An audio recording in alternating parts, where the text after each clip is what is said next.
違う。今の俺はこの国で正義を全うできる。本当だ。俺は力を持って。 Ichiban, stop being manipulated by all of these people. They don't deserve your care, love, and attention. You're being used. あんた嫌がるかもしれねえけどよ。やっぱり若と俺は兄弟なんすよ。Ichiban, no. だから若には死なないでほしいんですよ。お願いです。お願いですから分かってください。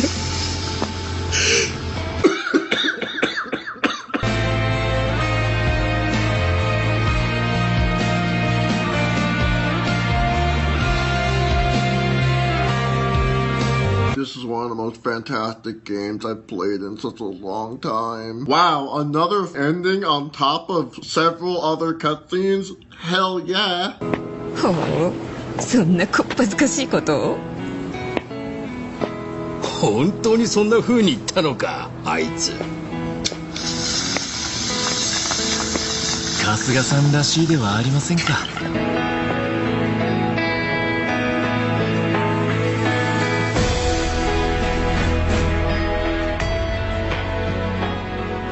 どん底まで行きゃあとは上しか行く道がねえ。どん底から見える景色ってな真っ暗じゃねえ。地に足つけて上を見上げりゃ希望で輝いてんだ。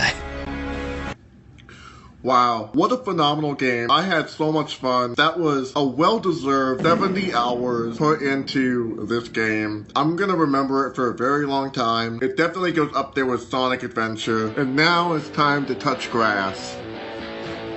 Time to touch grass.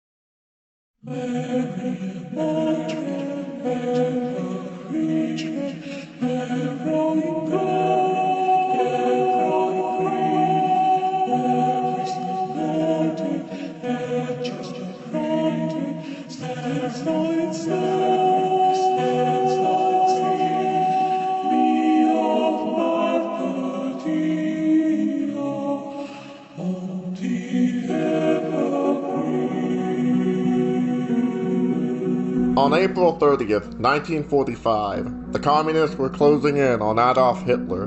Near the end of his rope, Adolf Hitler did what any fascist would do when he realizes his mortality is on the line. He took his own life. Good.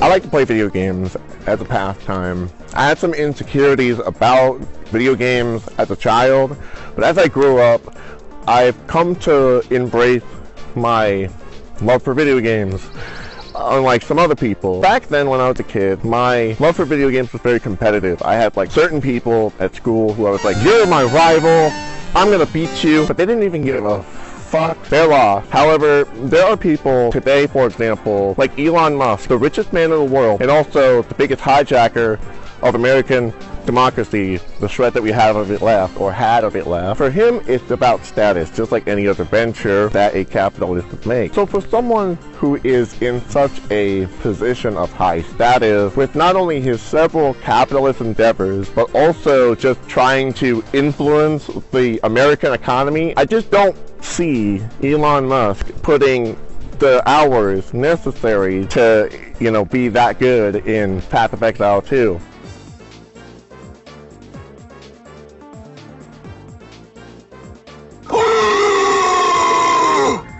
Oh no! Except he fought his way, just like every other fucking capitalist scumbag. How much pussy pussy does this motherfucker get?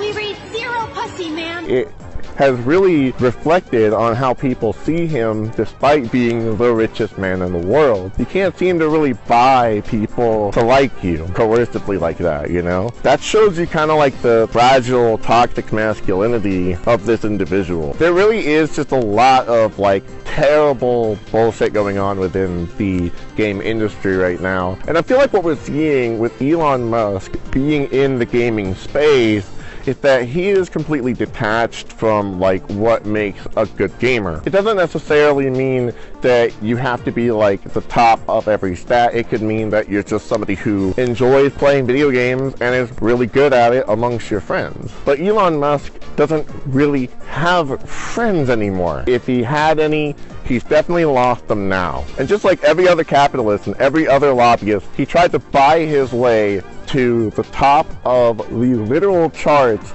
of Path of Exile 2. Oh, lost connection.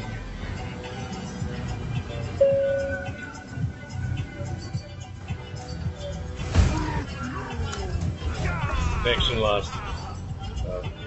And I mean, that's pretty disgraceful in my opinion, because like I know for a lot of people, they put hours upon hours, whole sections of their lives grinding in certain games, you know, RPGs, JRPGs, MMO, RPGs, you know. But gaming over the years has seen quite a tremendous change in how the industry handles its game development and consumer advertising. So for example, we have games that are now doing microtransactions. On the other hand, we're at a point now to where physical copies are now up for question. Politically speaking, what does Elon Musk really worry himself with? Woke and DEI.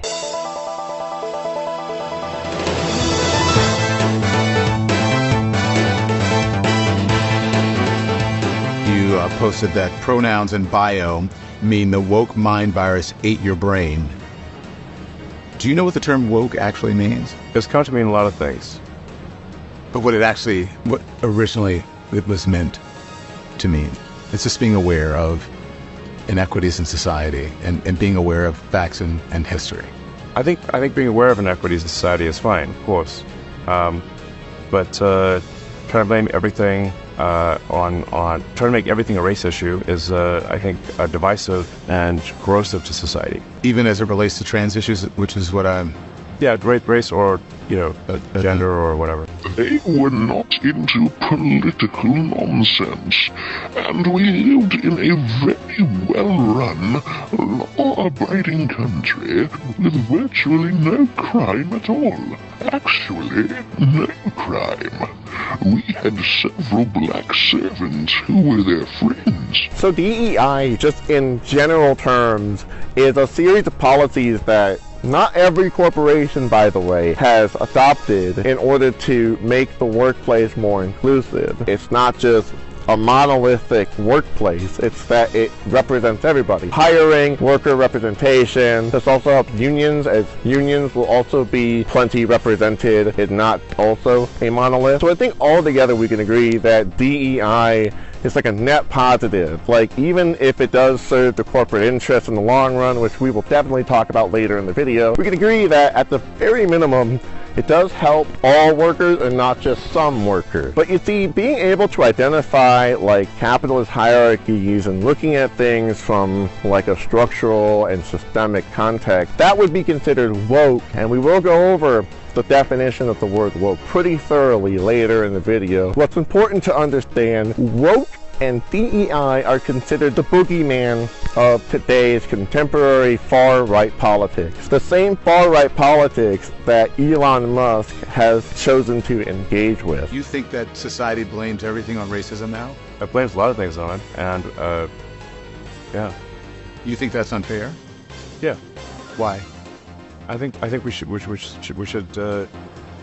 not make this a constant subject. And what you need to understand is that this type of behavior, although it's a new and latest trend of this type of behavior, it's not a recent behavior. This is something that has permeated all throughout American history. You can look back through, like, say, the 1950s with the Joseph McCarthy Red Scare, where actors and actresses were shunned out of the country for being considered communists. Not to mention, this part of U.S. history has influenced the film industry so dramatically. When they were making, like, anti-Nazi films in the 1940s, Warner Brothers felt the need to reciprocate by making an anti-communist film in 1952, because they felt that their earlier entries would get them attacked by the Joseph McCarthy mob. We've seen the same thing happen later in American history with the Satanic Panic. When we talk to the kids today, we realize that they are now raised in the video age. Instead of playing kick the can and hide and seek and football and baseball, they spend time in front of their VCR. Hundreds of channels instead of just the one or two that when we had as kids. And now they have easy access to MTV and their heavy metal rock band preaching that message to them. They have their computers, the ones that cost us just a few years ago for a quarter. They're now virtually addicted to these computers in their homes. They watch the cartoons fully indoctrinated into the ideas of Hinduism and Buddhism and the occult. The MTV. We should talk about The Simpsons. When the kids turn on The Simpsons cartoon, far from getting just some friendly little cartoon, they are getting messages that, as we shall see as we go on in this special report, that are providing them with both a hatred of Christianity and the underlying techniques of the New Age movement. Oh my God. The PMRC. Jerry Falwell calling Tinky Winky gay because he's purple and has a fucking triangle on his head. I mean, there are even pastors, literal pastors. Pokemon. Pocket Monster. The spiral. And it stands for what? Male fertility. It's supposed to be able to mesmerize and hypnotize its enemies. Who said Jigglypuff is demonic and satanic. But while you might not take it quite seriously, I assure you that demons take it quite seriously. Satan takes it quite seriously. Your children need to know there's a devil, and he hates them, and he wants to ruin their life. But that's the thing, is that when it comes to this type of behavior, this is just all, like, permeated through American history and American culture. Whether it be the Satanic Panic or Joseph Lieberman taking Mortal Kombat way too seriously. What you're about to see are scenes from two of the most violent new video games. First, we have Mortal Kombat, which is a martial arts contest involving digitized characters. When a player wins, the so-called death sequence begins. The game narrator instructs the player to finish, and I quote, finish his opponent. The player may then choose a method of murder, ranging from ripping a heart out to pulling off the head of the opponent with spinal cord attached. So that doesn't matter. What matters here is that all of these instances in American history has led to persecution, prosecution, further marginalizing people, but most importantly, it has led to censorship. The Nazis in Germany also had a history of doing book burnings as well, and even recently in our, American culture, we've had book burnings of the book Mouse, which is a book about Polish Jews surviving the Holocaust. Think about that. That's something that's happening in American culture today, not like a distant past. This is something that's happening with actual people in political power today. But to be aware of all of these things is considered woke, because you're aware of a whole structure that is rooted in capitalism and white supremacy, which means that this kind of scapegoating thinking is something that we would want to discourage from all different kinds of spaces. What does that mean to you?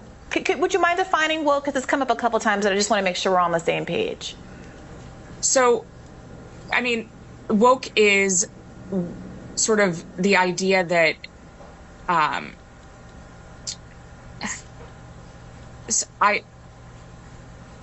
this is going to be one of those moments that goes viral. I mean, woke is something that's very hard to define, and we've spent an entire chapter defining it.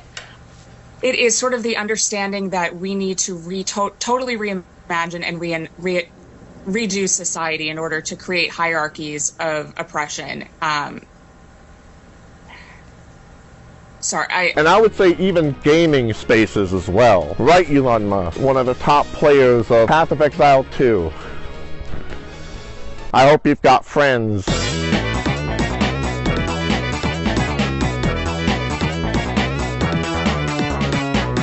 throughout this video, there's going to be a bunch of words that I'm going to be using, and I want to make sure that when we talk about these terms here, that we're on the same page. You're not just left wondering, what is a dog whistle? A dog whistle is coded language meant to drum up support without stoking opposition by hiding the message in plain sight. So to anybody else in real life, a normie would see this as, like, say, just an okay symbol. But to certain online white supremacist groups, this is a white power symbol. It gives people just enough of a plausible deniability, which is another white supremacist tactic that you might notice later in this video called Schrodinger's douchebag. A Schrodinger's douchebag is a coward who has an awful, usually uneducated opinion, only to pivot their statement being a joke when criticized for their uninformed and thoughtless take. Basically, Schrodinger's douchebag is when I say something that is intended to be intentionally offensive, and then the next person is like, legitimately fucked up that you said that, and I just choose to refuse accountability. And that's kind of shady, it's kind of disgusting, it's a dirty tactic, and I also think personally it's a cowardly tactic, because it means that you can't own up to your word. If I saw Yusuf digging through all the meat in the fridge, I would sincerely murder him.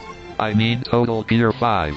Not that Water 7 shit back there. Luffy, that is a horrible thing to threaten one of your longtime adventure-having comrades. Why would you murder your best friend over refrigerated meat? Oh come on, Nico Robin.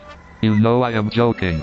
I would never do such a thing. It's good to keep your eyes on the type of tactics that these white supremacists tend to use, because they're just gonna lie to you in the end. Later in this video, you'll see white supremacists dance around anti-Semitism, which is another clever tactic that they try to use, where they'll use certain code words like dog whistles. They may appear to be anti-Nazi on the surface. They say that they don't have an ideology because they want to blend into normie culture. They're trying to normalize their white supremacist mindset. Two more quick thingies. A subjective opinion is centered around a personal belief rather than an objective fact, centering around feelings and emotions rather than concrete scientific evidence and data. An objective fact is an unbiased perspective that is verifiable and repeatable in the realm of the scientific method. Subjective opinions are not invalid because of objective facts, just like objective facts are not invalid because of subjective opinions. One example is that Sonic Adventure sold 2.5 million copies while Sonic 06 sold 2.69 million copies.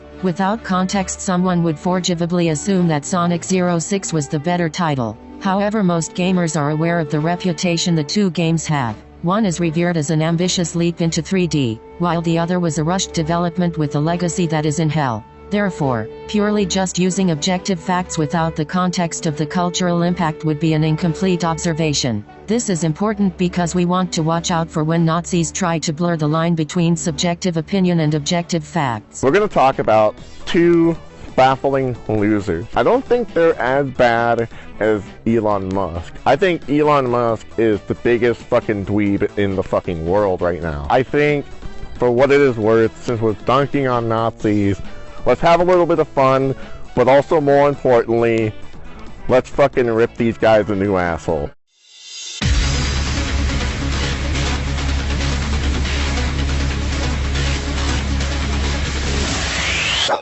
Anti-Pants Gaming is one of those channels that completely lacks all self-awareness. Let's listen directly from him what his mission statement is on YouTube. If you think about what myself and others do on these channels, we are begging companies to go back to normal-ass video games.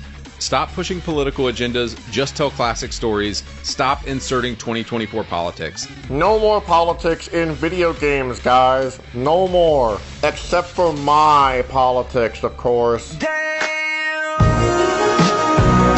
But I'm sure by now you can pick up that this guy is a lot of fun at parties, so why don't we take a look at this first video called Can I Prove That Games Went Woke? Yes. So a few weeks ago I had the Act Man on my stream to have a casual chat about wokeness in video games.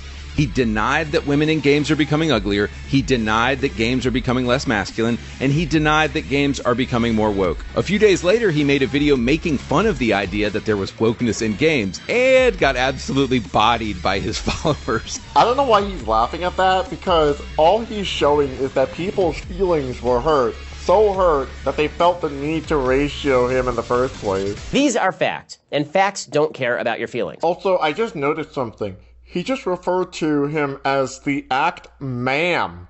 So he's not even consistent here, because the Act Man isn't even trans. The only crime against humanity that he's ever committed in this debate is that he disagreed with Andy Pants. Once again proving that transphobes will go after anybody that they don't like, even people who are not transgender to begin with. Thank you, Andy Pants, for being a prime example of the exact kind of moron that I've been critiquing on my channel. Finally, I invited the Act Man to come back on my stream and have an actual debate, and of course he pussied out and canceled. So whatever, y'all, I'm done with the guy. I'm just glad he finally exposed himself as the homo that he is. Wait a second, the homo that he is? Even if he is gay, what does that have to do with his opinions of video games? And what was he disagreeing with you on again? He denied that women in games are becoming uglier. Not only is that your subjective opinion, but why do you need to announce to the world that you need to jack off to the female protagonist character in order to have a good time playing a video game? He denied that games are becoming less masculine. I mean, they still make Call of Duty games. What the fuck are you talking about? And he denied that games are becoming more woke. In a previous video on my channel, we talked about how the term woke is very subjectively defined, and we're gonna see a consistent trend throughout all of these anti-woke quote-unquote gamers.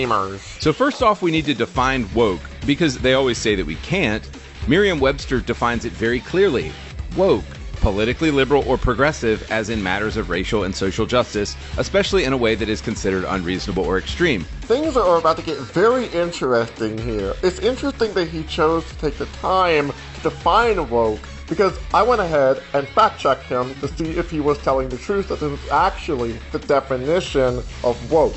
Pay attention to the parts that says especially in a way that is considered unreasonable or extreme. That means somebody in the equation of the use of the word woke in this context has to decide that a political action for social justice in and of itself is either unreasonable or extreme, which is a subjective opinion. So I went over to Merriam-Webster's dictionary, and sure enough, the definition that he gave for the video is on the website.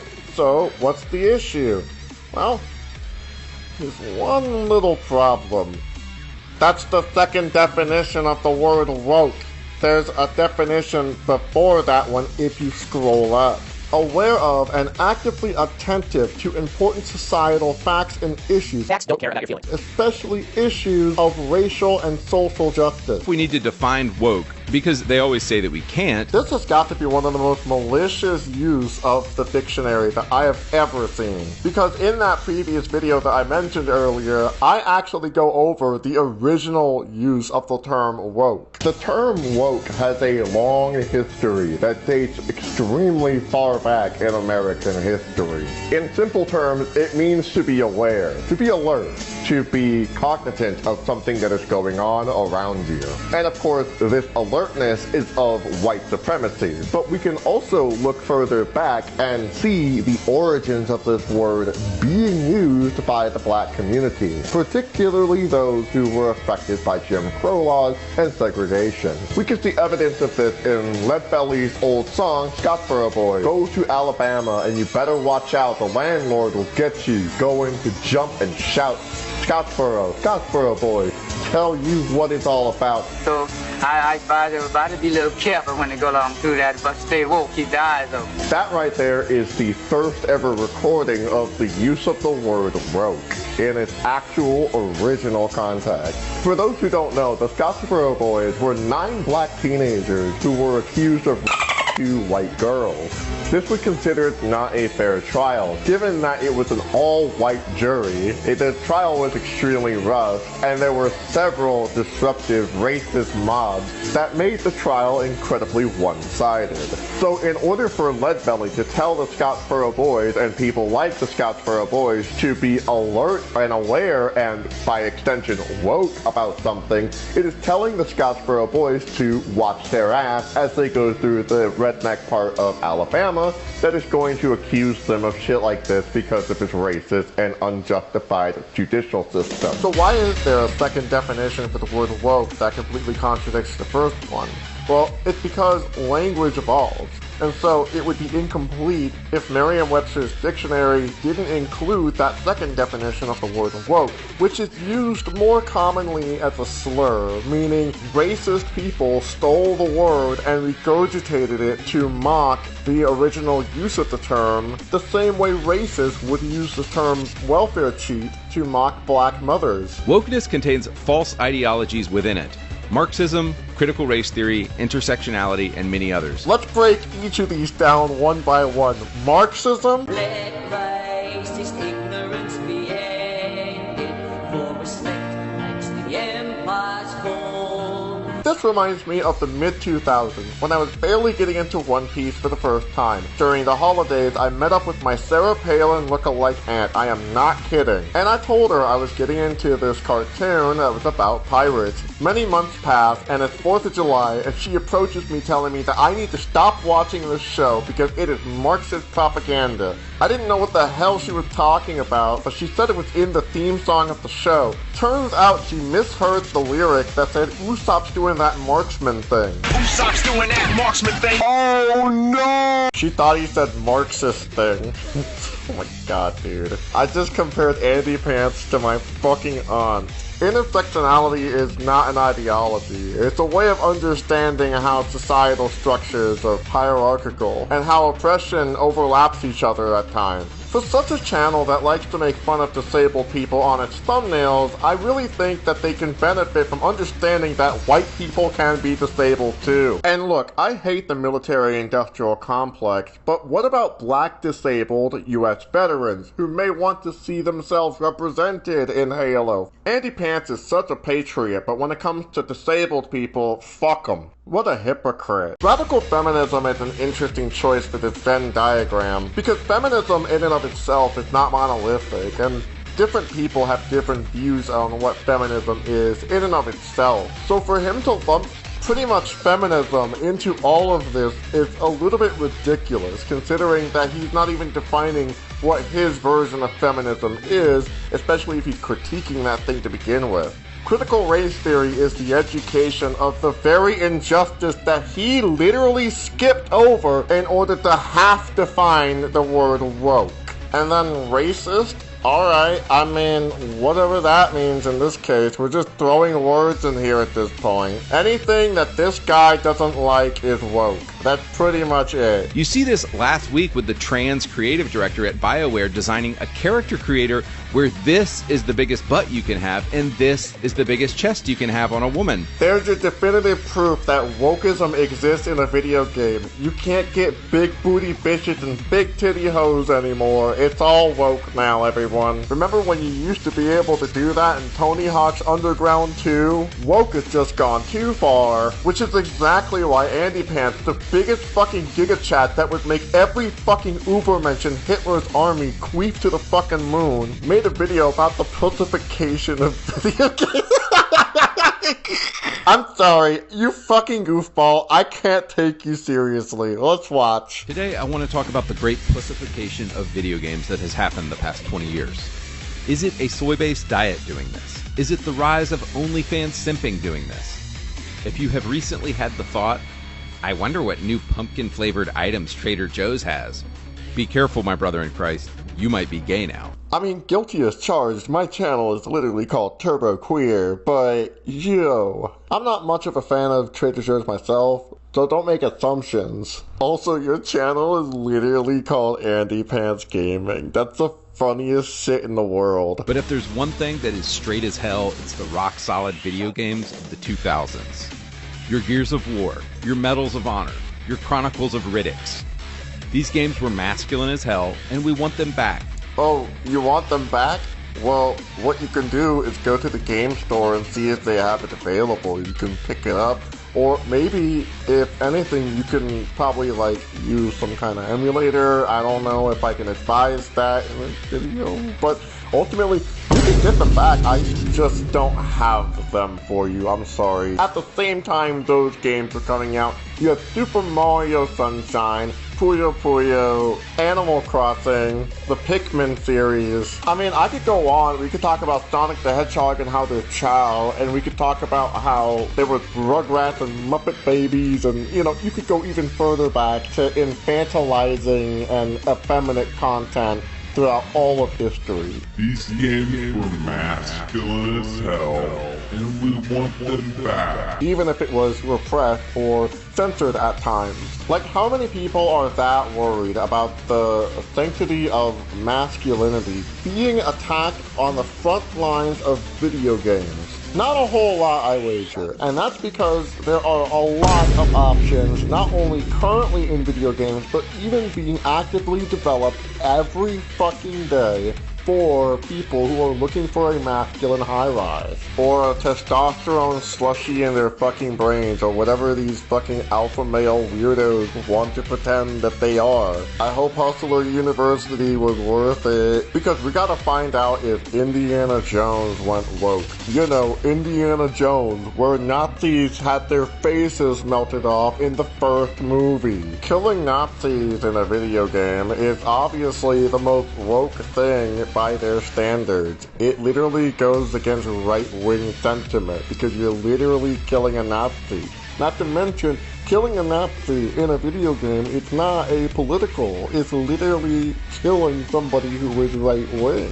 Just like how killing communists in a video game would also be killing somebody who is left-wing in a video game. You fundamentally cannot divorce the concept of politics in a video game just because it makes you feel good to not question what the creator of the game is trying to say in its messaging. In my Indiana Jones and the Great Circle video from a few days ago, I predicted it would be woke, and I had good reasons for this.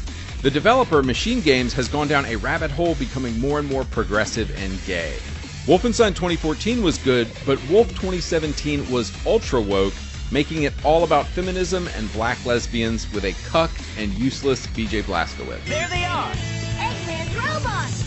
Leave them to me, Sonic. I'm genuinely puzzled if he even understands the shit that he's even talking about to begin with. I gotta give them credit, they gave us what we've been asking for. It's not much, but it's a start. I'm not gonna call The Great Circle based, but it feels like a classic return to focusing on fun in games, and there is barely a whiff of modern politics in the 25 hours I've played. What this proves to me is that these woke developers are fully capable of making based video games, they are just simply choosing not to. And I think Xbox might have held a gun to their head and told them this game needed to be somewhat based. That is right there, some Augusto Pinochet level fascism. Like, who the fuck even jokingly says that they want game developers shot like that? Like, for what? Because the game developer didn't make the game the way you want it? And don't try to Schulting or douchebag your way out of that. Like, even joking about that is just really fucking disrespectful to the actual art of developing video games made by talented people who were responsible for making some of the best experiences in your childhood. Honestly, don't even fucking joke about that. They go through so much crunch time just to fucking give you a game that you're just gonna spit at them later for. I don't recommend buying this. I would play it on Game Pass for $5 or whatever so that Microsoft makes as little money as possible. He's still not gonna fucking buy the game. And you wanna know why? They are an incredibly racist company that is actively discriminating against white men right now. They have not fired avowed developer Matt Hansen, who went on Twitter and boldly proclaimed that he is refusing to hire white people. Dude is still working at the company. This is what he's mad about. Matt Hansen said he doesn't hire white people. I assume his employers at Obsidian and at Microsoft agree with this statement. Let's see what's even being quote tweeted here. Reminder to black artists out there who are looking for portfolio reviews or job advice, my DMs are open and you will always have my priority. We got too many crusty white dudes in this field. Please let me help you replace me one day. I want to go back to living in the woods. This interpretation of his original tweet is a classic white supremacist conspiracy theory known as the Great Replacement Theory, which is essentially the belief that you are going to be replaced by people of color within 50 years from now because of so-called race mixing, which is why it's a Nazi conspiracy theory, because it's inherently racist. On top of that, he's not saying he doesn't hire white people. He says he's helping black artists get into the industry. There's nothing wrong with black artists in the video game development industry. I mean, is there? Can we get to the part where he talks about his opinions of the Nazis and Indiana Jones already? Well, do we really care anymore? And this main German guy, bruh, dude, this guy is a psychopath, but they are so good at making you hate him that my hat is off to them. The broken homosexuals who made the Amazon Lord of the Rings and the new Wicked show are trying to make you think, oh, there aren't bad people, you just need to hear their side of the story. Emmerich Voss is pure evil, and he's a Nazi, and the Nazis were evil. So it's good to see a pure evil character on screen, and the game doesn't even try to give him a redemption arc at all. Okay, Andy Pants, then why are the Nazis bad? Are you able to articulate to your audience as to why Nazis are bad? Of course I know why Nazis are bad, but I specifically want to hear Andy Pants' own words as to why Nazis are bad. Is he going to talk about how the Nazis in Germany burned down the Institute of Sexology, which was the first ever medical institution that studied gender-affirming care? Or what about highlighting the anti-Semitic conspiracy theories that dehumanized Jews and all opponents of the Nazis so much so that it led to the literal killing of 6 million Jews? Or what about banning abortions, essentially objectifying women to be tools to create the so-called Übermensch? Or what about the book burnings and the censorship of arts that was deemed as degenerate? Yeah, I want to hear from the unaware dipshit who says that the developers of his favorite video game franchises are quote-unquote broken homosexuals and why he thinks Nazis are bad. Well, you're in luck, because I got an answer for you, and it happened while I was making this video. You see, I was doing research on his videos, and I meant to hit the videos button, but instead I hit the post button just by accident, and I scroll down and look what I found. What's this? A community post about Nazis, Jews, and the Holocaust. Let's take a look at this, because as apolitical as Andy Pants wants to present himself as, we are begging companies to go back to normal-ass video games. This post, I feel, is going to be extremely revealing. If you think Hitler was the good guy, you're a joke. You're an edgy 14-year-old who watched some pro-Nazi videos, and it's pathetic. The atrocities of World War II are some of the most well-documented events in history. So far so good. Great take, no comments. I mean, I think it's a funny joke, but I'm baffled how many of my followers actually believe this stuff. But why are you surprised that your followers believe in white supremacist talking points when you yourself engage in white supremacist talking points in your critique of video games? That being said, do I believe there is a Jewish influence in the government, media, and every institution we have? Absolutely. I'm anti-woke, anti-Jewish propaganda, anti-Israel, anti-globalism. But do I think they should be murdered? Absolutely not. You're a joke if you believe any group of people should be systemically murdered. You're quite literally a Nazi. Many people have commented, they've got him. Funny, but not true. I've always been pro-America, pro-World War II, pro-World War II? What? I've had family that died in World War II, ending Hitler and his gay bullshit? Hitler was a homo? Let's wrap this up. This is getting really dumb really fast. Again, that doesn't mean I'm not suspicious of Jewish influence. I will keep calling out Jewish influence every chance I get.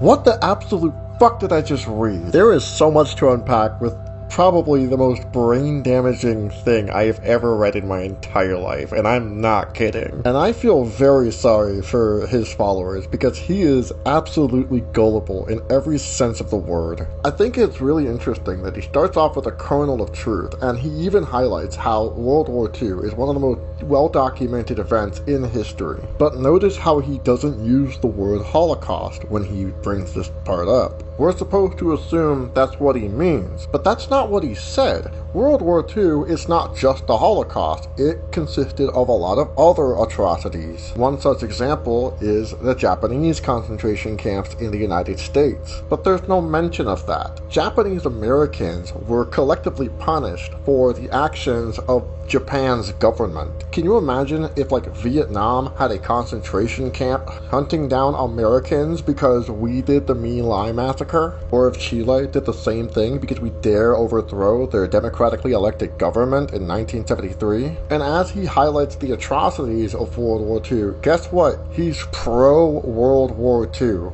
What the fuck does that even mean? Maybe he's just played a lot of Heart of Iron 4, but whatever. There's a lot more to unpack here. Like he believes that there is a Jewish influence, and that he claims to be anti-woke, anti-Jewish propaganda, anti-Israel, and anti-globalist. Speaking for myself, as somebody who has made several videos criticizing Israel, even going as far as to critique the voice actor of Dr. Eggman's Zionist positions, I can safely say with absolute confidence that not only is Andy Pants an anti-Semite, like firmly so, but he has actually fallen prey to both Nazi propaganda and Zionist propaganda. During World War II, Nazis decided to try to stir hate against the media, any media in particular that was criticizing the Nazis. These days in American fascism, it's referred to as fake news, but back in the day, it was referred to as Lügenpresse, which is German for lying press. An excellent example of this comparison can be made by white supremacist and white nationalist Richard Spencer. The mainstream media, or perhaps we should refer to them in the original German, Lügenpresse. Richard Spencer is known for claiming to not be a Nazi, but he's also known for something else. Neo-Nazis don't love me, they kind of hate me, Following actually. the KKK, neo-Nazi. Those people don't like me, Are you to be like honest. the hipster version of the neo-Nazi movement? It's Pepe become kind of a symbol. Punch!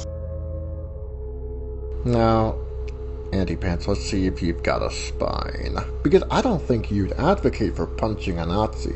Your line of reasoning would probably be something to the effect of, oh, it's violent, it's not okay, it's immoral to use violence to get your means. But 100 million indigenous Native Americans will tell me that I know that you know that that's not true. But you made such a bold claim against Hitler's supposed gay bullshit, even though Hitler literally put pink triangles against anybody who he deemed as being homosexual for the sake of burning them as well. But I digress, because this is a true litmus test here. Are you able to take a stand and have a spine? Because if you're watching this on your stream, Andy Pants, can you say to your audience, is it okay to punch a Nazi, given all of the history lessons that we've learned from the Holocaust and all of the devastating consequences that came with it? What about Lincoln Heights, Ohio, where Nazis terrorized a historically black neighborhood, to which armed black people from the neighborhood banded together, exercising their Second Amendment right, and drove those Nazis out of town. And those Nazis were so cowardly that they were even escorted out of town in U-Hauls by the local police.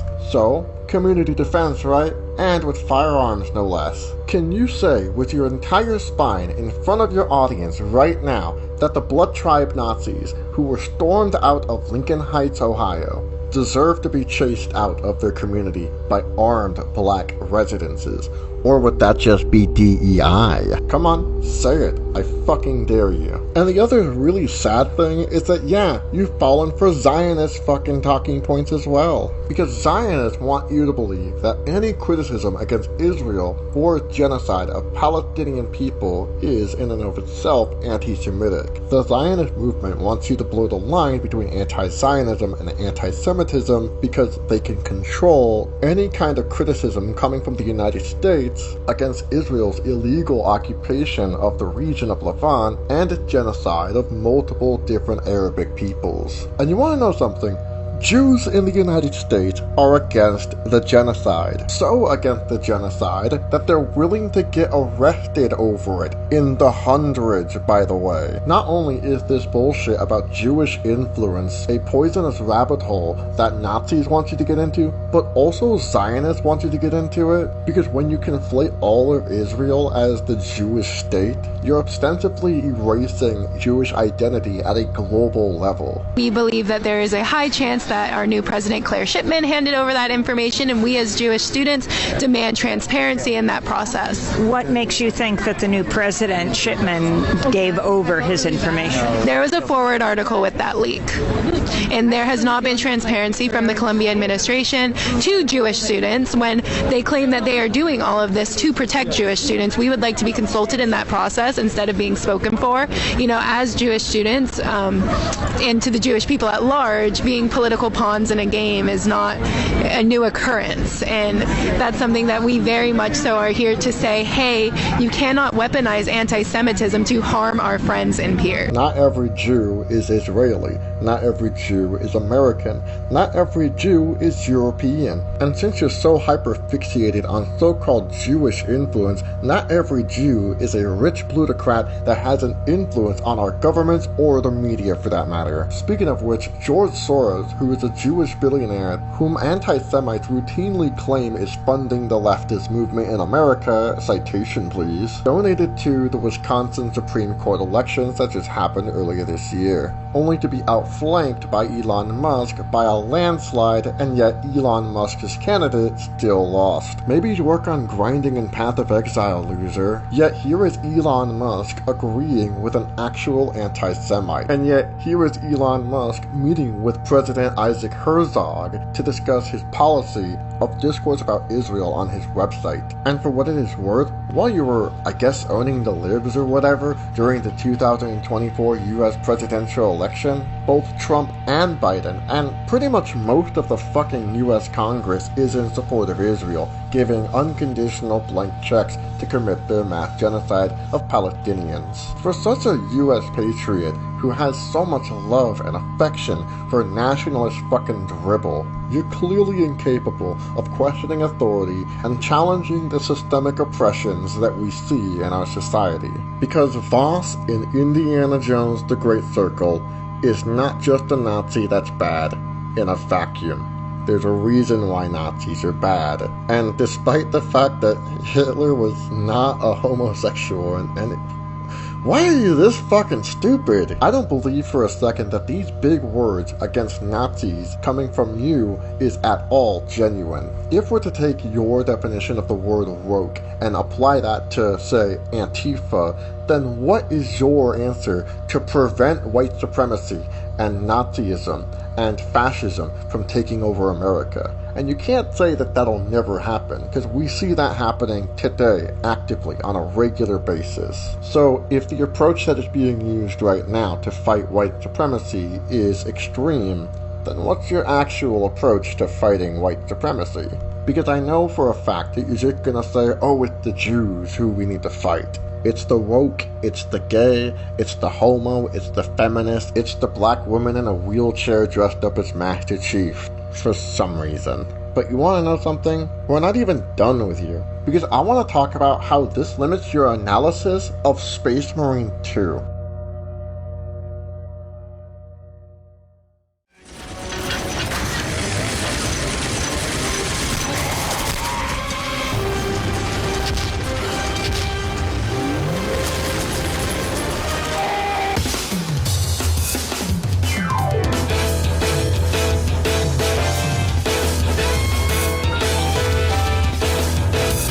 I want to talk about a game series that my friend got me into, Warhammer 40k. Now for me, Warhammer 40k is not something that I grew up on, but because I have friends who are into Warhammer 40k, to some degree I know a little bit about the lore, and I kind of get the general premises of what's going on throughout the series and what it's all about. It's not my thing, but the best way I can summarize Warhammer 40k in my own words is that it's all about these different factions with their own different imperialist goals, partially to survive from the other factions, but mainly to become these ultra-powerful beings capable of astronomical amounts of destruction, pain, and torture. These soldiers are literally trained, from birth sometimes, to become loyal to their faction. And during all of these endeavors, in the name of their bloody fucking empires, these soldiers often go through interpersonal struggles trying to rationalize their actions in service to their empire, all in their heads. We'll talk more about this moral conundrum later in the video, but for now, I want to talk about Andy Pants's video on Space Marine 2, a game that came out last year. One thing to notice about Andy Pants's video is that he does not think this game is woke, because two of his favorite online personalities say so. Despite being made by a relatively small publisher, Saber Interactive, the game has received resounding praise from critics. People are saying things like, Space Marine 2 is a reminder of what we've lost, and the game is so masculine it makes me feel like I've been living in a desert the past few years. I love how a JPEG was made for this. These statements are embossed into a fucking JPEG, as if these are quotes from actual game journalists giving these games a high praise.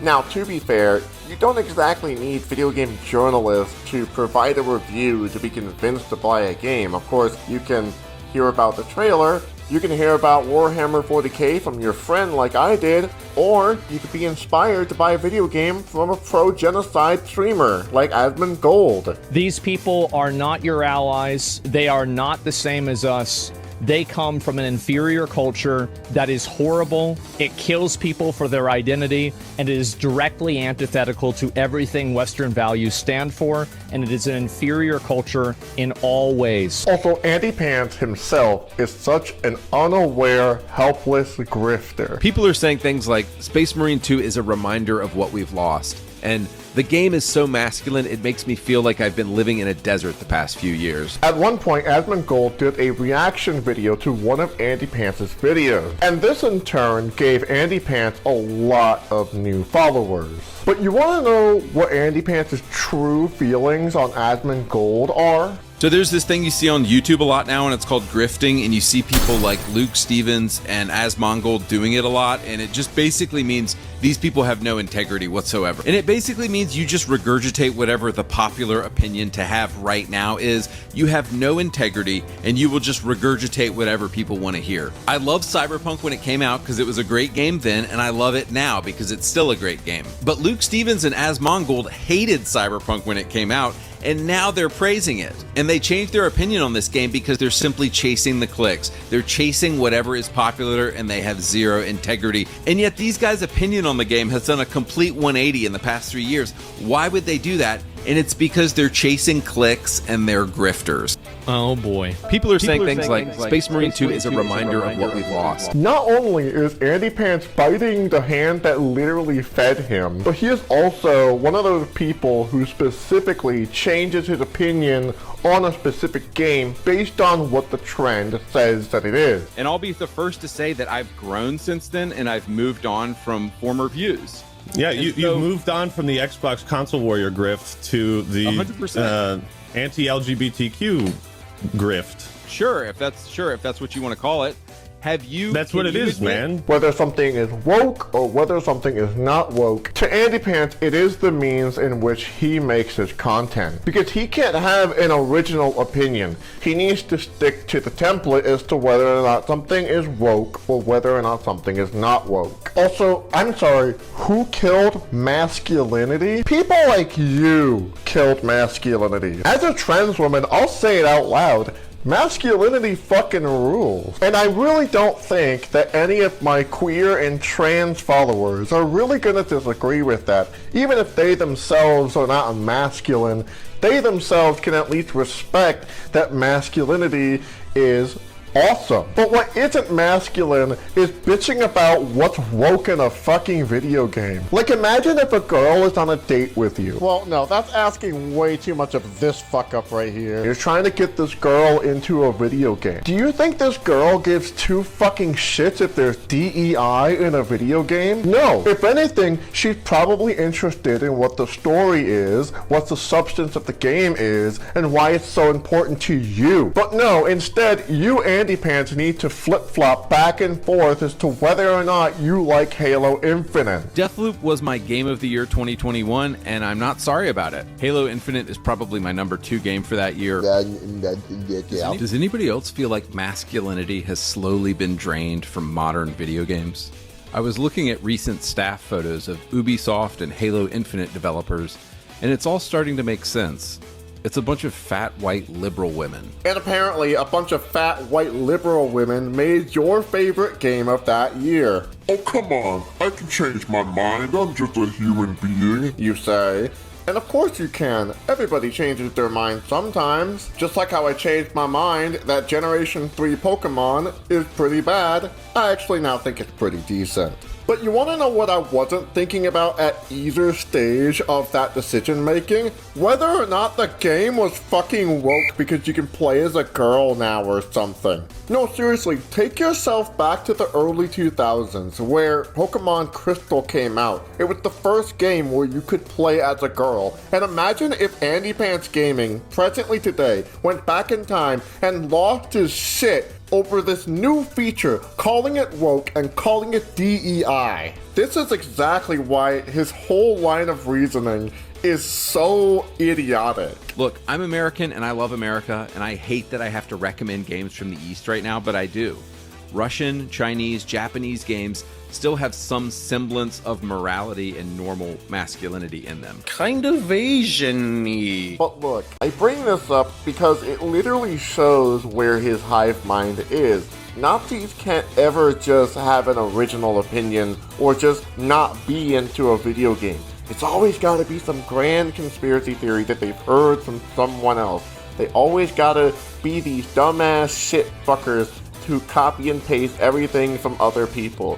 You know, like the swastika in skinhead culture, and Pepe the Frog, and the OK hand gesture, and the folk nut. All Nazis do is be nostalgic, get into dumb fucking nationalist conspiracy theories, and steal shit because they have no originality of their own. Let me demonstrate this exact point with Andy Pants trying to be nostalgic for the year 2007. So imagine it's 2007 and mom just picked you and the boys up from school on a Friday. On the way home, you pick up Code Red and pizza rolls. One more stop, Blockbuster Video. Halo 3 and Modern Warfare have been rented already, but you decide to try a new game, Space Marine 2. You and the boys hang out until the wee hours of Saturday morning, playing co-op while a Linkin Park CD plays on loop. Guys, this is the only way I know how to explain this game. Yes, it came out in 2024, but it really was made in 2007, if you catch my drift. First of all, how the fuck would Andy Pants ever get Space Marine 2, a game that only just came out last year in September of 2024 from Blockbuster, when Space Marine 1 itself didn't come out until the year 2011? And only 2 Warhammer 40k games could have even theoretically been rented out from Blockbuster at that time, because they would have either been Fire Warrior, which is a game that's on the PlayStation 2, where you play as a Tau soldier, not a Space Marine, or Dawn of War 1.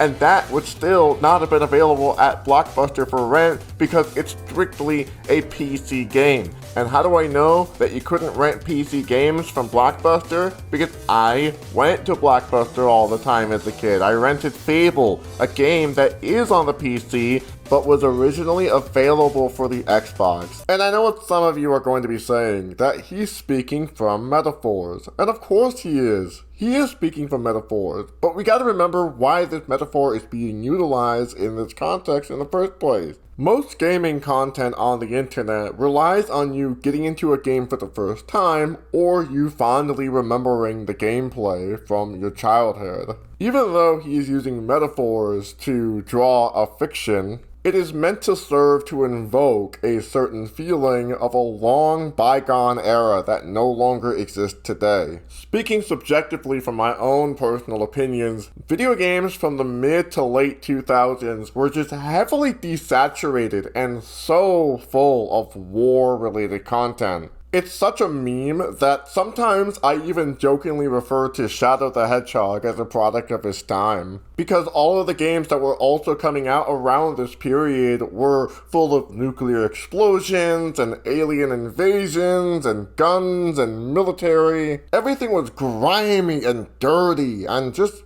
very fucking boring. Other than the tropes that I had highlighted, video games from this period were awful. I mean, look at Sonic, look at Pokemon, look at most of Nintendo. Say what you want about the sales numbers of the Wii and the DS, but just in general, video games at this period were just not inspired at all, in my opinion. If I had to describe 2007 in a few words, it would be late stage 1999. Meaning all of the cool, edgy shit that you saw in 1999 were left in 2007 in a pool of still water located in the suburban residence of La Cañada, California. Am I saying there was no good video games that came out during this period? Nah, absolutely not. In fact, you have games like The Saboteur, which take a direct middle finger as to everything I just said. So, as we've gone over earlier, Andy Pants called Space Marine 2 unwoke for whatever reason. The Alpha Chad himself, Henry Cavill, is playing the game and talking about how good it is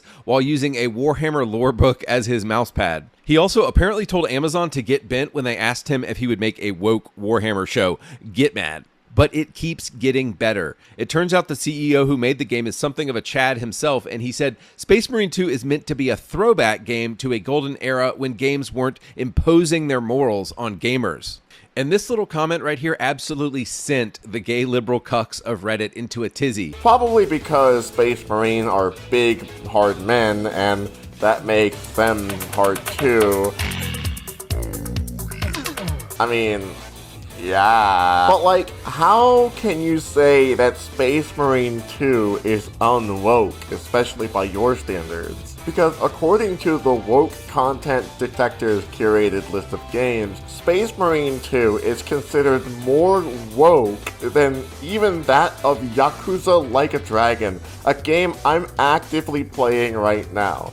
Because this game contains subtly pro-LGBTQ+ messaging, and it goes into detail about a party chat called Gender Politics, with light-hearted social commentary on gender discrimination. The party chat in which this list is referring to is an optional chat that you, the player, can only encounter by pure chance.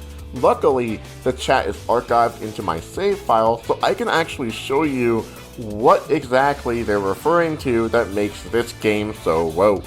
Yokohama sure is big. All this running around's wearing me out. Wow, so manly, Ichiban. Some real heroic words there. Hey, you can't just say that kind of stuff out loud. What? You can't stereotype stuff into manly or girly like that anymore. People are sensitive to gender discrimination these days. They'll call you right out on it. You know, that sort of thing never really bothered me. But I guess if it's that big a deal, I'll try to choose my words more carefully. Wow, Kasuga. Absolutely pathetic. Just throw in the towel, you loser. How is that any better? Now, how is this even remotely woke if we are to assume that Adachi's comment about gender discrimination was the culprit? Then that dialogue led to Saeko giving a less emasculating insult towards Ichiban. Even coming from the perspective of a right-wing, black-pilled incel dipshit, I can't understand why somebody would look at that and think, wow, that's woke.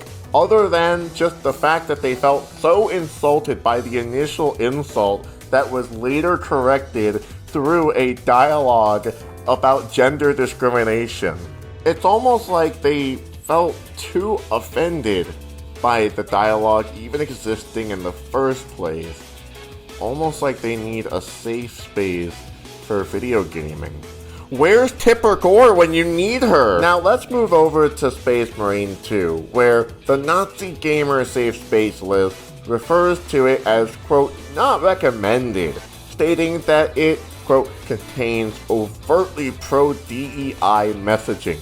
The Ultramarines seen in-game are improbably diverse. What? Improbably diverse?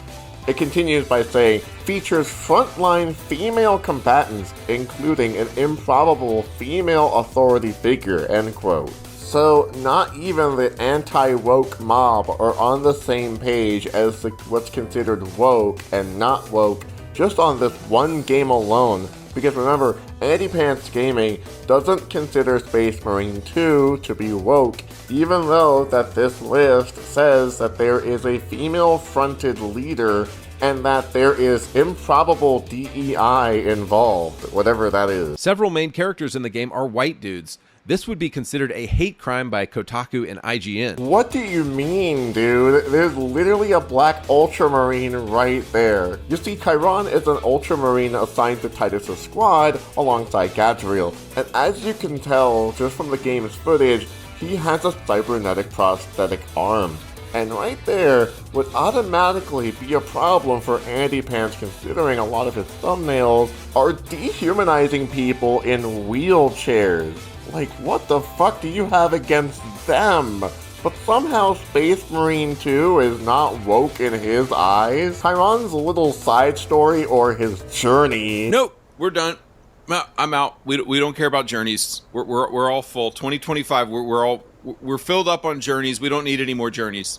We don't care about your gay, I became trans, fucking, I'm black, trans, lesbian journey. Like, we don't care. Make sure you act surprised when you find out that the old white woman is racist. It begins when Titus and gang travel to an abandoned administration building while on campaign against the invading Tyranid aliens. While inside, they meet up with what at first seems to be a member of the Imperial Guard, the regular human soldiers of the Imperium, but the Ultramarines ask them why they haven't evacuated the area, to which the guardsman said that he was only just doing something because the orders said to stay there. Chiron notices a shadow of someone or something running in the background suspiciously, to which the Ultramarines then become weary, and then suggest that the guardsmen are deserters since they are defying military orders to evacuate with the rest of the soldiers of the guard.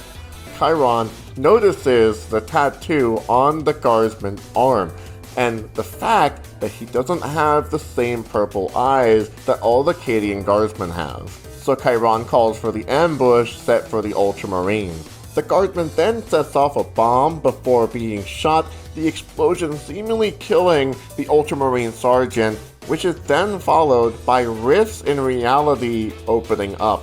And from the rifts comes Chaos Space Marines, the Thousand Sun Legion.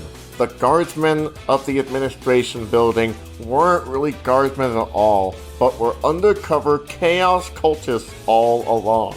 And so, it is at this point where Chiron begins to go into a blind rage throughout this level of the game. Not just in the rage against the forces of chaos that is taught to everyone in the Imperium, but also just in a personal hatred and want for revenge. These feelings are very powerful within him. I mean, he gets so into this rage. In fact, you spend a good chunk of the upcoming level trying to cover for him while he runs off slaughtering everything, ranting about how these heretics owe him.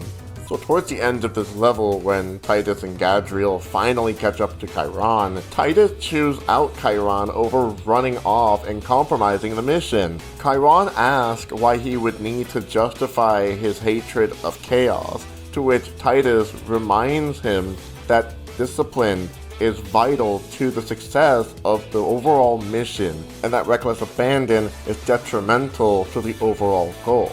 And after this, Chiron simmers down.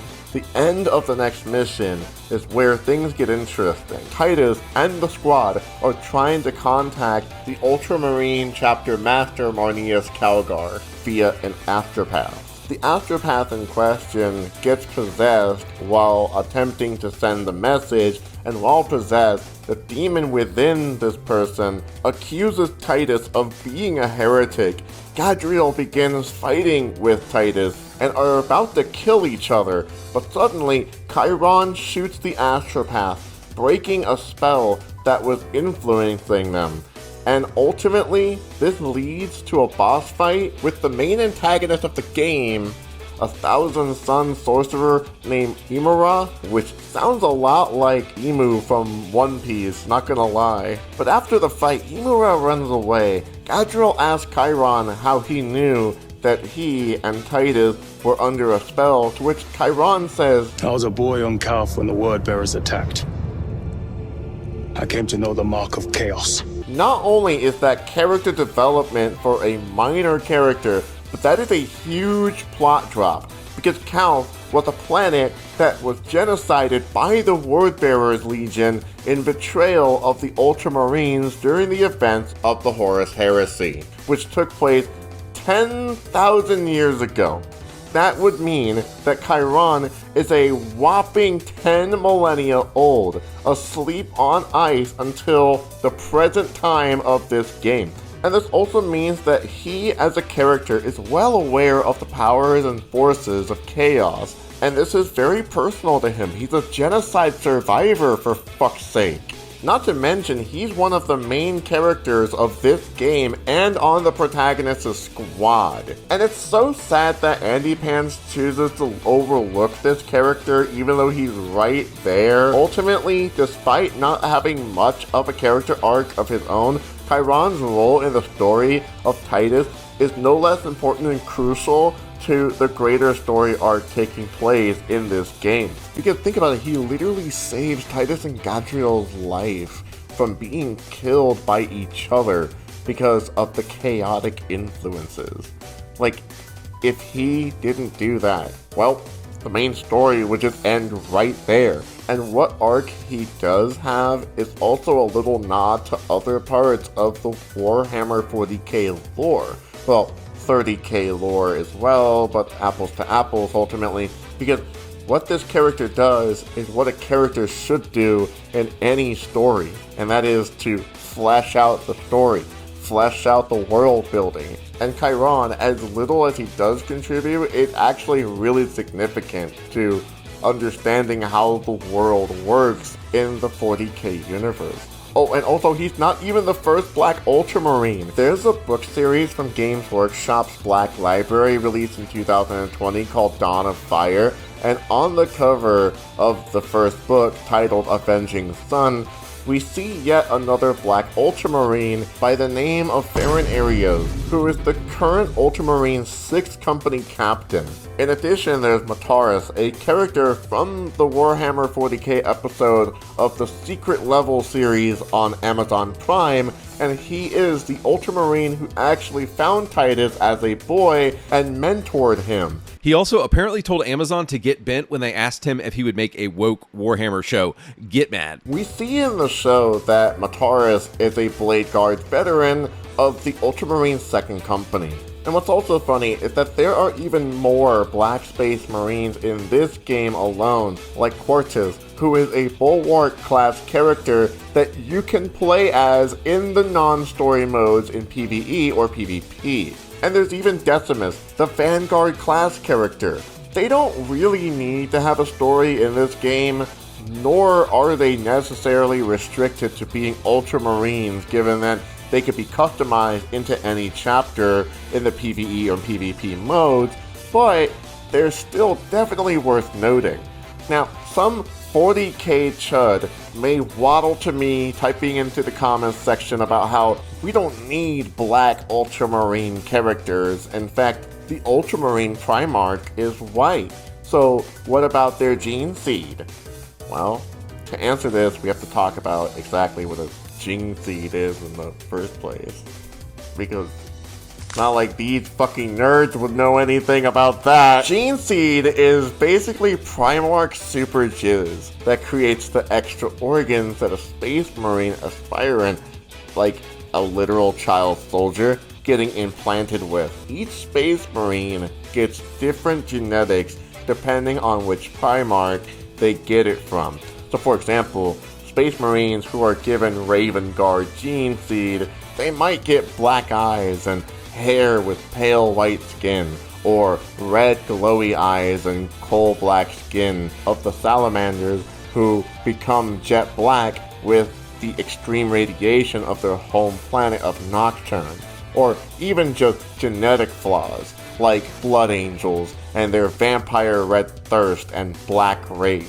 It's also known to make certain individuals look more and more like their Primarch, such as Horus Axeman, a lunar wolf that looks so much like his Primarch Horus Lupercal, and even sharing the name, kind of, that he himself was nicknamed by his fellow lunar wolves as Little Horus. That's really something there. That doesn't mean that all Space Marine are given the gene seed of a certain Primarch to become identical copies.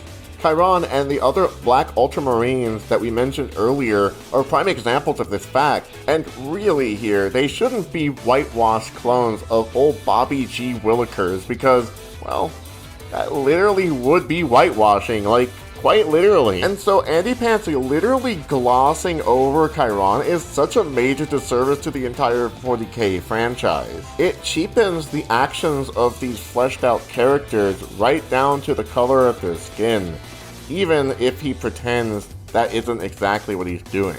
And there isn't really much to say about the female leaders of this game, but so what?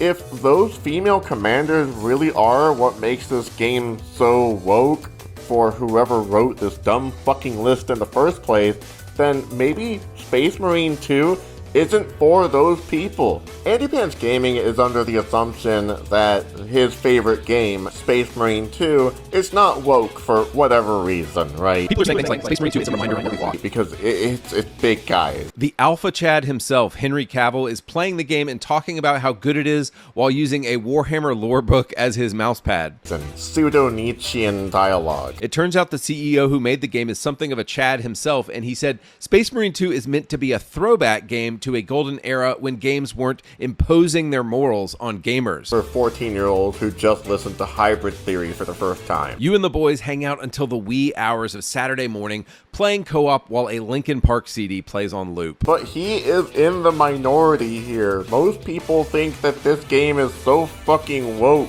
These people are not consistent. Look, if you think that Space Marine 2 is so fucking woke, then maybe just play Halo instead.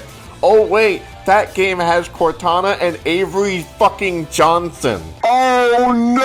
And to top it all off, this franchise as a whole is pretty fucking satirical, especially when you analyze what these Ultramarines think and do, because the Imperium of Man on its own is so over the top with its representation of theocratic fascism like in space. It's literally a corrupt, bloated, and dying empire clinging on to a nostalgic human supremacist vision for the galaxy, worshipping a god emperor fucking corpse on a golden life support chair, and commits mass genocide and slavery on even its own people regularly.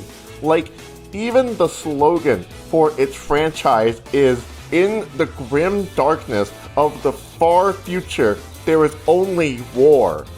Are you fucking kidding me? Who looks at a quote like that and unironically thinks, yeah, that's what I fucking want. That's what my worldview should be. The Alpha Chad himself. I want to be a fucking Ultramarine. I want to be classified. I wanna be an Ultramarine. I wanna work for the fax machine. I don't get the joke. I wanna defeat the world. Defeat the world. Defeat the world. Defeat the world. Days later, he made a video making fun of the idea that there was wokeness in games, and got absolutely bodied by his followers. Even the other factions in the 40k universe are fucking evil. Chaos is literally demons and mass blood sacrifices. The Tau are a bunch of tankies. Orcs want to just fight for the fuck of it. Elders are elitist, racist assholes. I mean, the fucking Necrons want to kill all life and reclaim the galaxy, and the Tyranids just want to eat every living thing. There is no good guys in 40K. And finally, I think it's worth mentioning that you should check out the official WarhammerCommunity.com stance on all of the politics of the Warhammer 40K universe, since that is really the final verdict on whether or not this franchise is satire. There are no goodies in the Warhammer 40K universe. None. Well, that's self-explanatory. Especially not the Imperium of Man. Its numberless legions of soldiers and zealots bludgeon their way across the galaxy, delivering death to anyone and anything that doesn't adhere to their blinkered view of purity. Wokeness. Almost every man and woman toils in misery, either on the battlefield, where survival is measured in hours, or the countless manufactorum and hive slums that fuel the imperial war machine. All of this in slavish servitude, the living corpse of a god emperor whose commandments are at best only half remembered, twisted by time and the fallibility of humanity. Warhammer 40K isn't just grim dark, it's the grimmest darkest. The Imperium of Man stands at the cautionary tale of what could happen should the very worst of humanity's lust for power and extreme, unyielding xenophobia set in. Like so many aspects of Warhammer 40K, the Imperium of Man is satirical. This is why it's really interesting that Andy Pants does not view Warhammer 40K as woke, because this is supposed to be satire of authoritarian mindsets like Andy Pants has. I've always been pro-America, pro-World War II, pro-World War II? What? All of this alpha male bullshit that the anti-woke Warhammer fans get into is exactly what the concept of this franchise is critiquing in its very lore. I don't know how more owned you can get from that when you are into a franchise that you don't even get the very basic premise of its own satirical critique without a semblance of self-awareness. And just so there's no confusion as to what the statement that I just read to you is implying here, this is what the Games Workshop stance was during the George Floyd uprising. Warhammer is for everyone. Now, it's important to remember that although DEI does help with the inclusion of all workers being properly represented in the workplace, the ultimate goal with any corporation is profit. So DEI, although was fought for by working class people to make the working space more inclusive and representative of all workers, it actually is more of a PR stunt for corporations to get people to look away from other forms of workplace discrimination, like wage theft and union busting. Games Workshop isn't exactly known for being an innocent company themselves, as it scoops up a lot of the fan animators from places like YouTube, and then it began to use their IP protection against anyone who they didn't bring with them that were making fan animations themselves.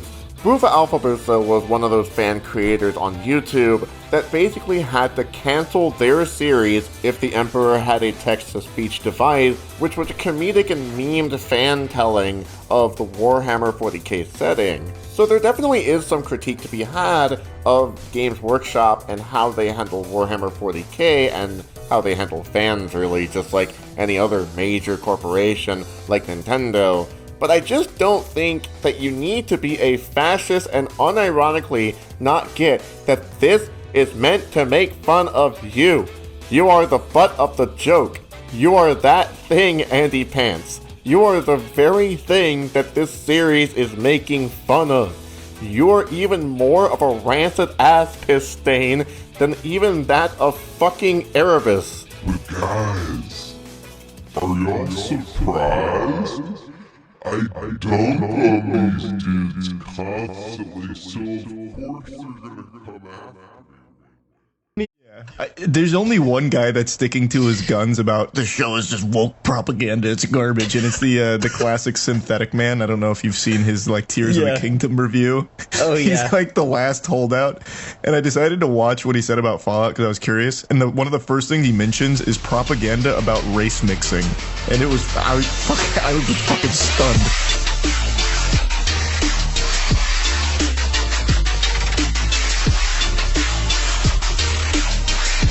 Synthetic Man is a major Nazi dweeb. He spends all of his time getting mad that he was rejected in high school, so it's his life duty to scope out the woke games that made his high school career so shitty. The person pointing out that I put my fetish in the thumbnail. I purposely made that thumbnail because it was funny, and I know Nintendo fans and cuckoldry go together like peanut butter and jelly. Who the fuck invited this guy? And why did he smell like corn nuts? I do not have charisma. Synthetic Man hates the Jews. The grass is always greener on the other side. I mean, again, I shouldn't have to explain this to what I presume are grown adults. But money isn't everything, you fucking Jew. Goddamn. You may notice that he uses certain code words like toucan to refer to Jewish people. Will the rainbow representation ever go away or die down? Is it possible to go back to the 2000s level of games? You'd have to fire every leftist working for the game industry right now, and of course somehow we have to beat the influence a certain toucans from space. Yep, case closed. Toucans from space is why games suck now. Why does anybody take this guy seriously? You fucking Jew. These are dog whistles. We've talked about dog whistles on this channel before, and Synthetic Man is a miserable, unlikable worm. I'm a Jew and even this is uncomfortable for me. Well, it's your people's fault. He claims to try to do a positive review for Darksiders, but just listen to him. He sounds so pissy. Some of you have been requesting some positive content for the channel. Darksiders is essentially about the apocalypse and pseudo-Christianity. The creator, aka God, obviously, created angels, demons, the council, which maintains the balance between good and evil, and humanity, and one day, during the apocalypse, they would fight over Eden. Well, the beginning of the first game establishes that War, one of the four horsemen of the apocalypse, marches on Earth too early, which allows the angels and demons to also enter Earth, and they completely wipe out humanity. I do not have charisma. I'm not the first one to say this, but I think Synthetic Man is a very lost soul who is seeking validation from anyone who promises to bring it. Therefore, like other Nazis, he just likes to ride the trends of video games while needing to hop on the anti-woke trend. And look, I know some of you people are going to say this in itself is schizo shit, but when you've been making videos for 3 years, you tend to notice trends. When you think of the angry video game nerd, what are some things that come to mind? You think of him saying, ass! You think of the shit pickle. And most importantly, you think of the passionate nostalgia that the video game nerd himself conveys through his character. So if Synthetic Man is to be a character, a synthetic man, then what do you think the gimmick with Synthetic Man is? Well, it's simple. That's DEI, that's woke. That's pretty much it. That's all he's known for. He's got none of the charm of the angry video game nerd, which means that you have to be really sold on the anti-woke movement in order to find his content appealing. Or for some other reason which we'll get into far later into the video. Because however, unlike Andy Pants, he lacks so much media literacy that he misses the mark in the latest Indiana Jones game.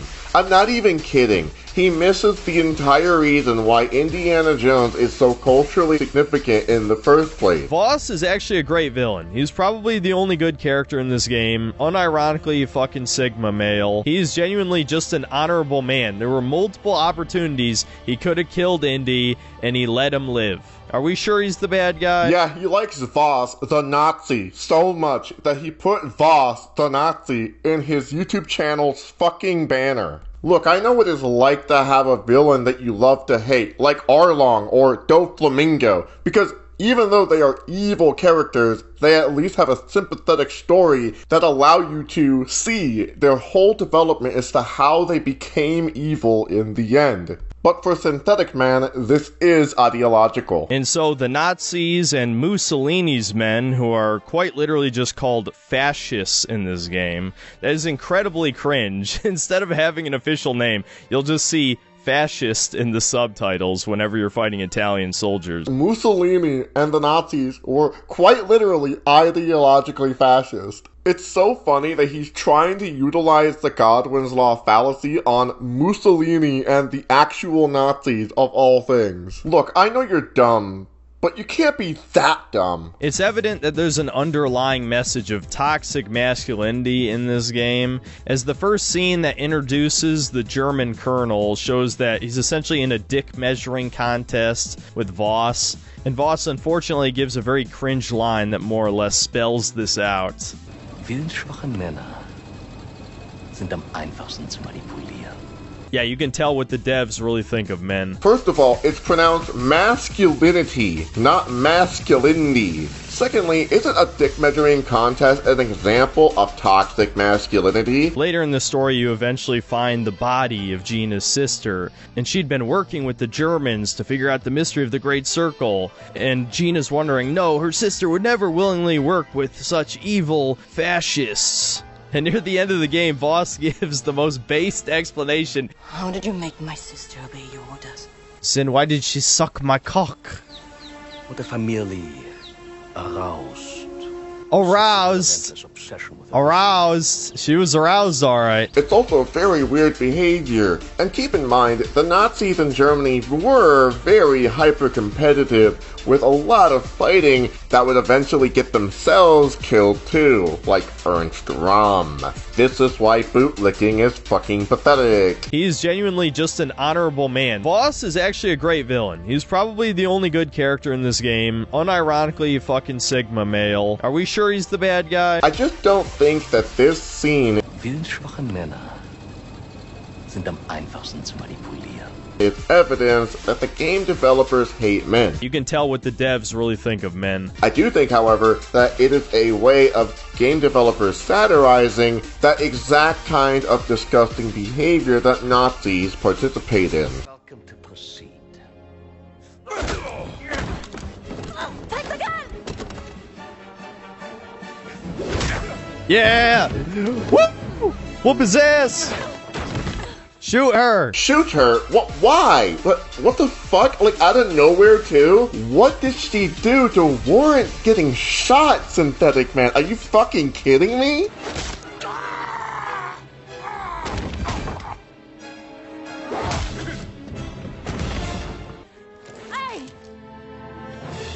Really? How'd she get the gun? Because she was on the floor. And so was the gun, moron. The guys were standing up and fighting each other. What the fuck do you mean? It's not some secret globalist plot to give female video game characters a gun. Are you for real, dude? Oh my god, this is so stupid, dude. Oh my god, this is so cringe. Holy fuck, this is cringe. Oh my god. What? He just stood there and took another shot. That's nice. Now bash her skull in! He sounds so fucking miserable, and he doesn't even seem to like playing video games sometimes. Listen to him playing Darksiders again. But on Apocalyptic, there were several moments where the game would not drop healing potions, which is very frustrating and annoying.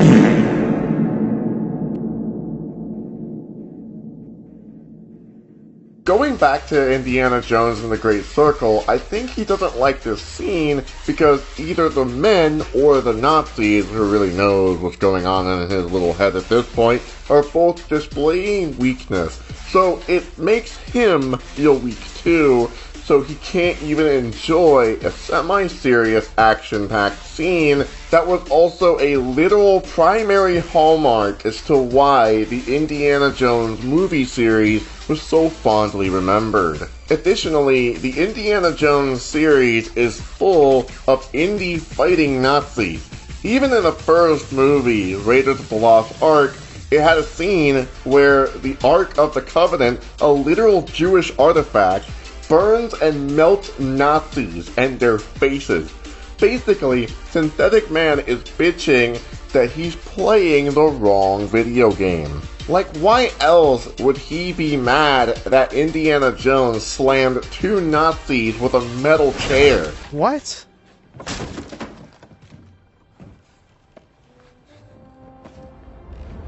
Okay. The only thing being cringe in that scene were the Nazis. The comedy in this scene works because they're hyped up to be the Ubermensch, and they fail to display that. That's what makes Nazis the perfect villains. Because unlike Dr. Robotnik, who is just a fictional character, Nazis are real. They were real. They did real harm onto people and society. This is why I was talking so much about that 2 chapters ago. So if Synthetic Man is such a fan of Uncle H, then naturally he would be able to survive getting his head slammed into a metal chair. What? He is called Synthetic Man after all. Okay. The plucky rebels are led by this woman. And of course, the rebels are better with guns than the Italians or the Germans here. Just straight out of Star Wars garbage. Why is this an issue? What, for real? Are the Nazis supposed to have some kind of automatic advantage in this situation? Actually, he has an explanation earlier in the video. And this really should be no surprise if you've seen the movies, but yes, the fascists are hilariously incompetent. Who knows how the Nazis managed to be so successful in World War II, absolutely annihilating Poland, taking over France, when they're this incompetent, who knows. Once again, he is complaining that he is playing the wrong video game. Because yes, Nazis are incompetent. They lost the Battle of Stalingrad. They lost World War II. Adolf Hitler was such a bitch that he killed himself. And don't get me wrong, the movies, again, are goofy, family-friendly adventure films that have magic in them and other just kind of weird, over-the-top stuff. I just think that if you can't handle the Indiana Jones series handling Nazis like they're incompetent buffoons, then I think Indiana Jones, the series, it's just not for you. And of course it isn't, because he's a fucking racist too. And listen, I realize, again, this game's rated teen, and Indiana Jones would never whip random people, but he's a fucking white man with a whip, and I'm an edgelord. How the hell am I supposed to make edgy jokes if I can't whip anybody? Well, I guess there is one black guy you could whip in this game. Get back where you belong, boy! Yeah, you're real fun at parties. Back to the scene where Nazis are being incompetent. Why are you rooting for the villain here? Like, are you for what? The rebels are better with guns than the Italians or the Germans here. Just straight out of Star Wars garbage. How do you know the rebels weren't already armed and trained? Do you not know the history of guerrilla warfare? Look at the Zapatistas, for example. They literally fought off the Mexican government and held on to their autonomy for 3 decades since. What about the Viet Cong, who literally kicked America's ass, and America has been coping ever since? This next part is where Synthetic Man makes some really out there assumptions about Annika Lund, a Swedish archaeologist whose crime against humanity is that she's a woman. And by the way, a fictional woman too. He's mad about a fictional woman here. There's a Swedish woman who used to be a student of Indies. Of course, what a fucking coincidence. You think he's the only archaeologist professor in the world? But anyway, she betrays him and is working for Voss, right? Because he didn't remember her name and didn't give her a referral for a job. I mean, I guess that's pretty good motivation, but weirdly enough, she gets her arm chopped off by a trap, and then in the subtitles, she is rushed away by the bad guys, and we never see her again. Now, I'm of two minds what this character is actually supposed to represent. On the one hand, you can very easily make the argument that this woman represents the dev team at Machine Games because they're a Swedish developer, and this is a Swedish woman. And so she serves as a deconstruction of Indy's character, that he is a problematic college professor who sleeps with women across the world and then forgets about them. So he's a misogynist or something. And it's not the woman's fault that she turned to evil, because all Indy had to do to save her was just fucking return her call and get her a job. The other take is that she represents white women, more specifically self-hatred that white women have. And so of course the most objectively Aryan character in the game is evil. She committed the ultimate crime of being born with Norse genetics, which means she must be evil. He's making all of these assumptions completely on his own. There's no indication whatsoever that she is some kind of sneaky metaphor for the dev team to make this broader claim that Indiana Jones is problematic or evil because he's a man. That conspiracy exists purely in his little head. He also gets into this really weird race essentialism bullshit that literally has nothing to do with their dynamic. He makes up like these scenarios where white women hate themselves for being white, and therefore he completely rationalizes his little greasy unwashed head that she is there to metaphorically betray Indiana Jones to represent this weird self-hatred. So why can't it just be that she betrayed him because he didn't call her for the job? I mean, she was maybe looking for work, you know? And also, why does this extra racial essentialist nonsense need to be in it in the first place? Like, he doesn't even consider Mediterranean people white. Look at this goon cave dweller literally say that this person is not white. And obviously you can make the argument that Gina is white, depending on if you consider Mediterranean people white, of course. But the Indian and Thai women certainly are not, and basically everyone is a glorified lesbian in this game. Are you from the 1800s, you fucking weirdo? How is everyone a glorified lesbian? Like, what? Except for this chick. Except for this chick? What have you found there, Indiana? Well, looks like a picture of Laura Lombardi and you.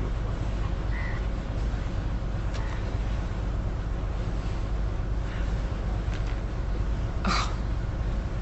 Laura. Later in the video, Synthetic Man complains that a Nazi is making fun of American culture. I think another obvious scene that is blatant propaganda is the one you already saw in the E3 trailer. What of the American? What is his duty? His Lebensinhalt? His purpose? Huh? What is it? Hamburgers and picture shows?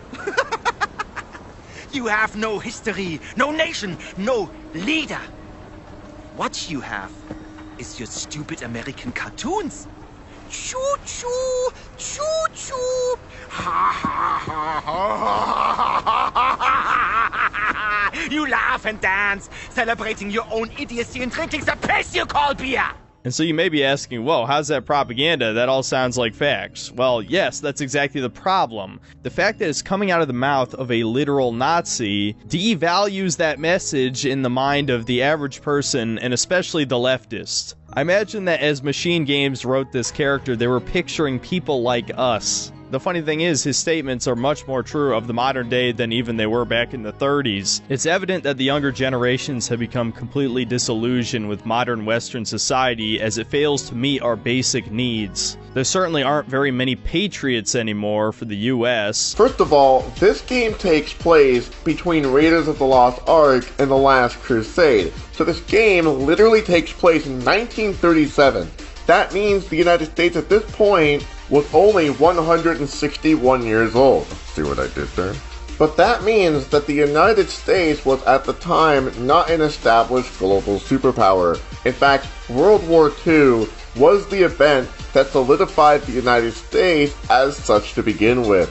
The other point to take into account here is that this shitty assertion that he is making about Nazis being some kind of metaphorical plot device for the left to make whatever he's saying as something bad is only showing his lack of knowledge in US history as it is. Because ultimately, while he is trying so hard to paint this game as woke, I had no expectations this would be any good, knowing Machine Games past.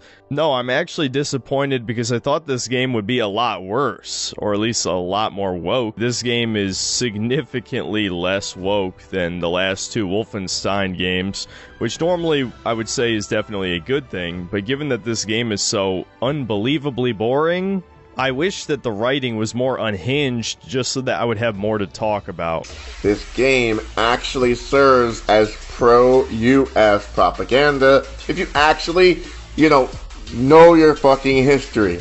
Not to mention Hitler himself, I mean Uncle H here, let's be real, fucking clown, was inspired by the United States genocide of Native Americans. Americans have gone down the millions of Indians and now keep the modest of remnants under observation in a cage. Even something uncontroversial like the announcement for the Switch 2, a console that I think everyone in the entire world, even a dumbass like Synthetic Man, can agree it's an outright scam. However, where Synthetic Man and the rest of society stand on this issue differ on the root of the issue to begin with. They know the type of power they have over millennials, and now they're going to test just how willing the customer is to empty their pockets. Nintendo truly is the Disney of video games.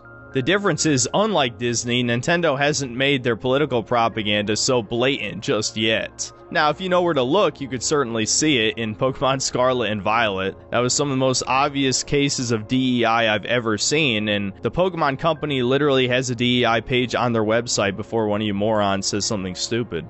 But for the most part, they have stayed out of modern cultural Marxism, wokeness, whatever you want to call it. Dude, this racist little gooner is literally worried about so-called DEI and Pokemon. Are you fucking serious? Now, look, I don't think my audience really needs me to explain why this is arguably the dumbest take in the world, but let me do so in case Synthetic Man is watching and scratching his head while live streaming. First of all, Pokemon is like the last series you want to try to pin your half-baked anti-DEI agenda on. There are literally about 1,000 species of Pokemon, all of whom have shiny variations. In addition, the Pokemon world is based on Japan, an already non-white nation that isn't even a monolith to begin with. The Ainu people, who are indigenous to the Hokkaido island of Japan, which, by the way, the region of Sinnoh was based on, literally firmly plants the foundation of Pokemon as it is into a multicultural series. The Pokemon Company literally has a DEI page on their website before one of you morons says something stupid. How rude! Not everyone in Japan is fair-skinned, just like how not everyone in the United States is fair-skinned either. Later generations of Pokemon would base the theme of their regions on other countries other than Japan. Like the Unova region would be based on New York City and major United States cities, whereas like Alola would be based on Hawaii. And look, the DEI in this game included Donald Trump. Or Kalos be based on France. And Scarlet and Violet, which he's calling DEI by the way, is based on Spain, a European-ass country. Basically, calling Pokemon DEI is like a pastor calling Pokemon demonic. So Pokemon is a game that teaches children how to enter into the world of witchcraft, how to cast spells, how to use psychic phenomena, how to put to work supernatural powers against their enemies, how to fantasy role play. Pokemon World is a world of the demonic. Oftentimes, commenters will say things that get under Synthetic Man's skin. Calm down, you unwhipped cream.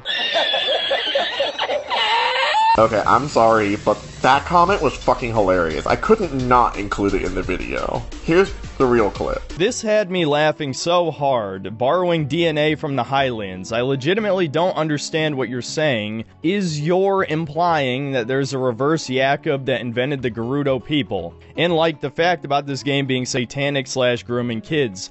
God, you guys remind me of my grandparents who called Pokemon and Harry Potter tools of the devil. Keep up the great work, genuinely entertaining schizo post.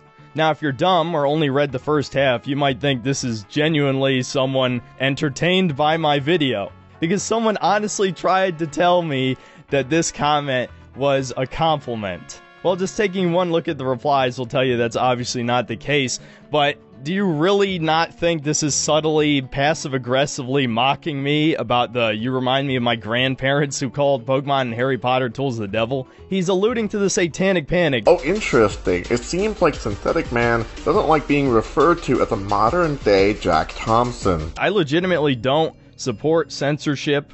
I am not the Zoomer version of Jack Thompson who wants to make leftist propaganda illegal or something. Well, yeah, at least you're not so fucking dumb that you refer to video games as Pearl Harbor 2. So at least you got that going for you.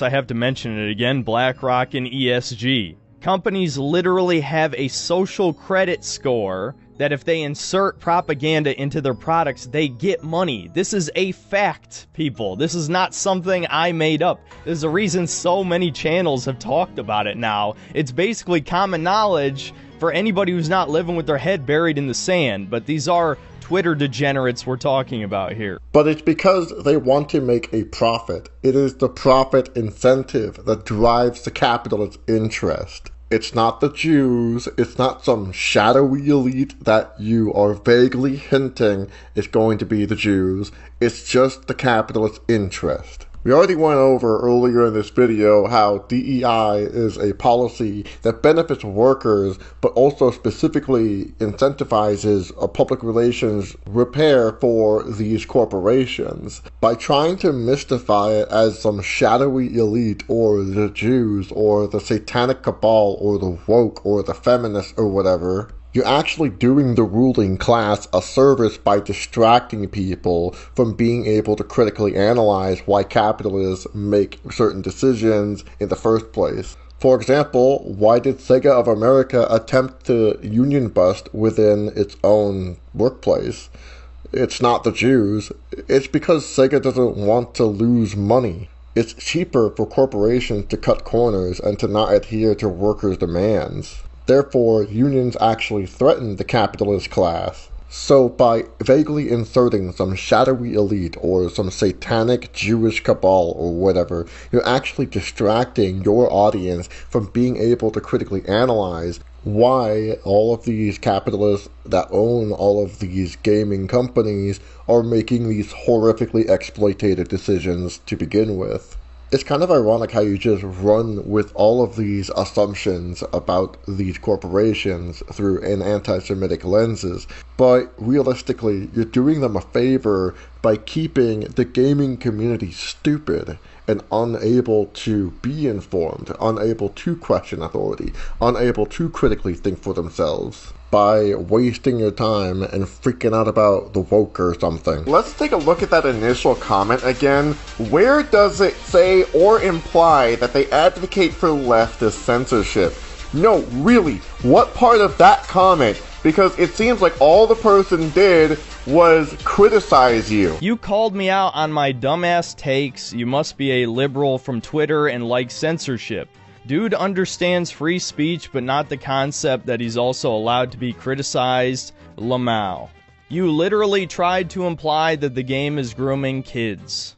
Also, I hope none of you genuinely try to argue in good faith with someone whose clear fetishes are in the thumbnail and is attempting to point out supposed satanic grooming in a Zelda game. In Minecraft, the diamonds is some of the strongest armor in the game. Was De Beers secretly placing propaganda in it? Was Notch actually a space Trotskyite? There is no devil, grow up. Now, I just want to remind you, even if you think one or two of these are good digs, these are the type of people that think it is completely normal and rational to chop your dick off and wear a dress. And now I realize this video is probably going to be demonetized, but I had to get that one in there. I don't know how this could be any funnier. He reads 3 comments back to back without responding to any of them. Admits that they all have good points because criticizing Synthetic Man is not that hard, let's be real here.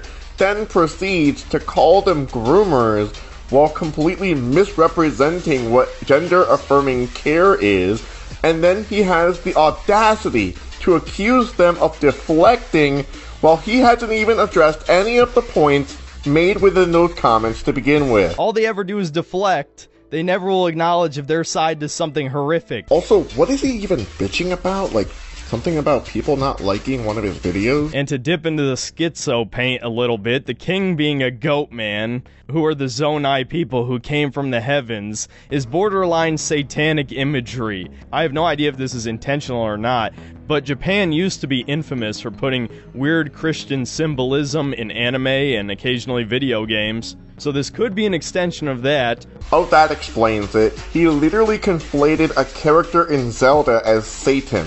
You just saw in this Thundercats cartoon, we have the message of the third eye. We went into a toy store and bought one of the swords. And the kids play with these swords and they hold it exactly like we saw in the cartoon and begin to think about the power of opening this third eye. The third eye is simply the same old ideas that have been around in the occult for many years.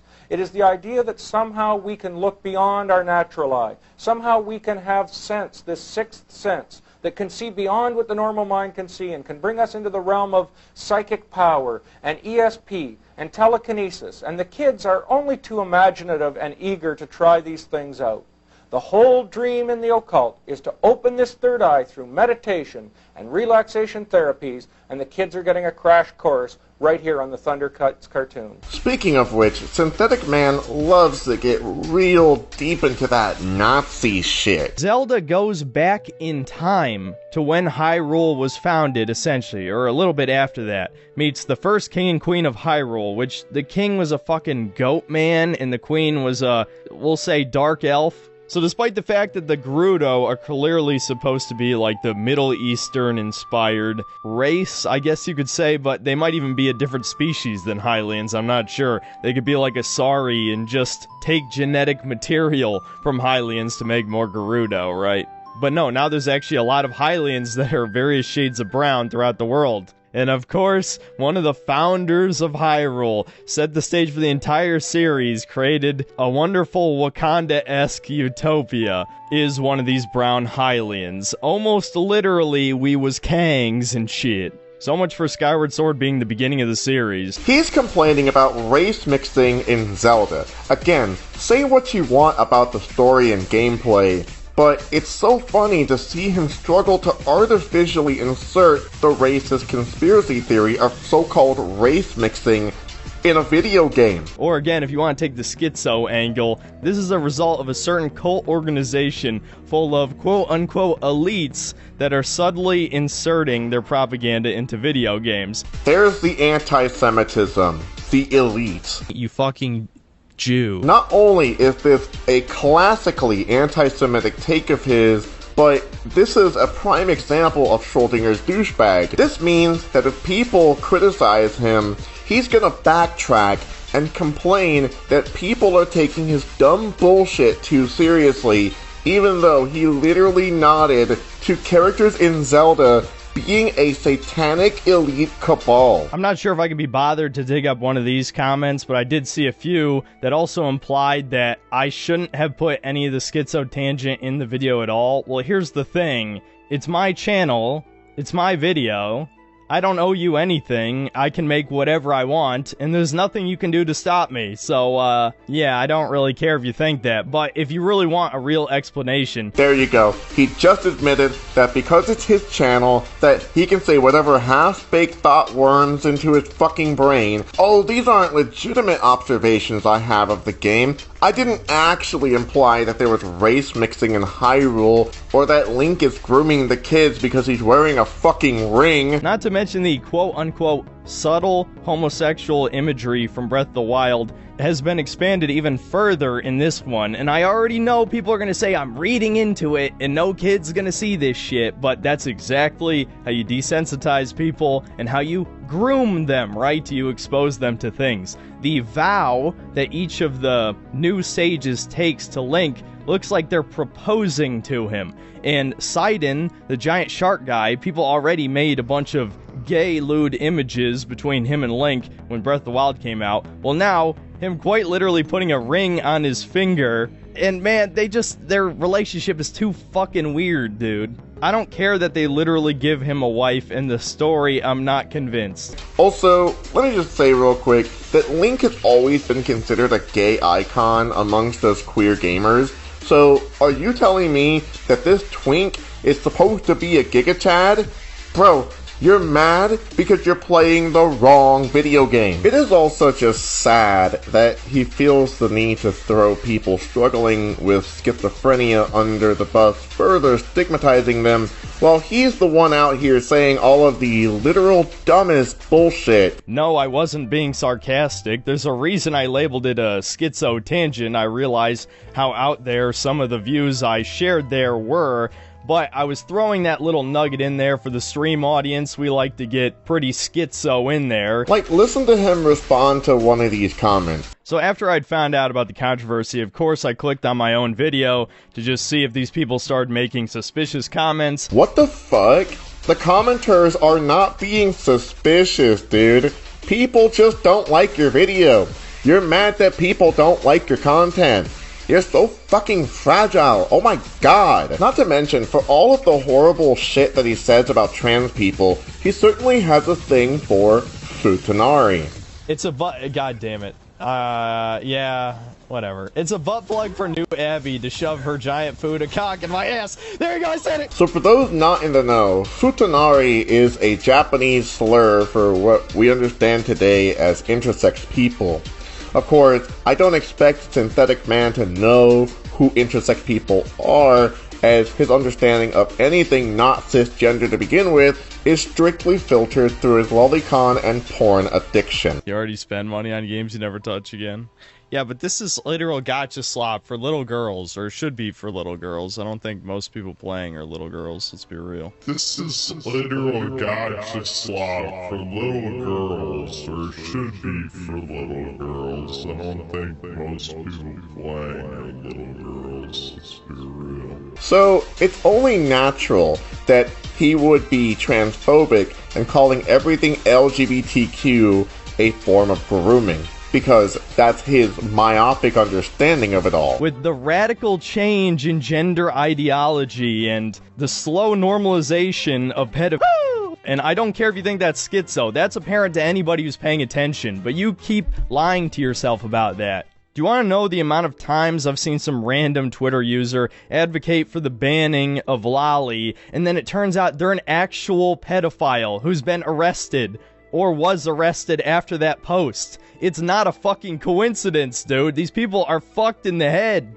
I don't even give a shit about Lolly. I think it's just drawings. Please have a seat right there. I don't think a $450 console is that insane, even though Nintendo has been known for being the affordable option until recently. First of all, the pricing is stacked the way it is because of the recent tariffs caused by President Donald Trump. Of course, video games skyrocketing in price is not a new trend in recent years, but given that the parts are coming straight out of China, as Foxconn Technology Group is located in China, of course tariffs are going to affect the consumers. This means that the gaming market as a whole is going to be affected as well as every other industry. I think it's fucking hilarious when Synthetic Man says Trump is the lesser of two evils in his Indiana Jones The Great Circle review. I certainly wouldn't call the Orange Man a leader. He's more like the lesser of two evils. I think it's funny for a lot of reasons. One, because as much as he likes to conflate liberals, leftists, and communists as one and the same, which we're not. I personally don't think either Democrats or Republicans are the lesser of two evils. If anything, I allow a lot of nuance in my political analysis, which means that if you've been paying attention to my channel, I have been pretty adamantly anti-liberal on my channel recently, because in my opinion, liberals are spineless while conservatives do all of the evil shit with no accountability. So I just find it extra funny that he thinks Trump, the most evil of all of them, are somehow the lesser of two evils, because I could see a liberal trying to sell me this idea that voting for the Democrats, who are literally selling themselves out to the Republicans, are somehow the lesser of two evils. I guess, in general, I just think playing the lesser of two evils game with the ruling class is just a major waste of time, and I think Synthetic Man is just using liberal thinking to try to justify his dumb as shit right-wing political take. You gotta buy a special Nintendo camera peripheral and then use their discount Discord app, which of course requires the Nintendo online service that you gotta pay every year for just to use. And this is Nintendo we're talking about, so you're probably gonna get banned for saying slurs. I'm sorry, banning slurs?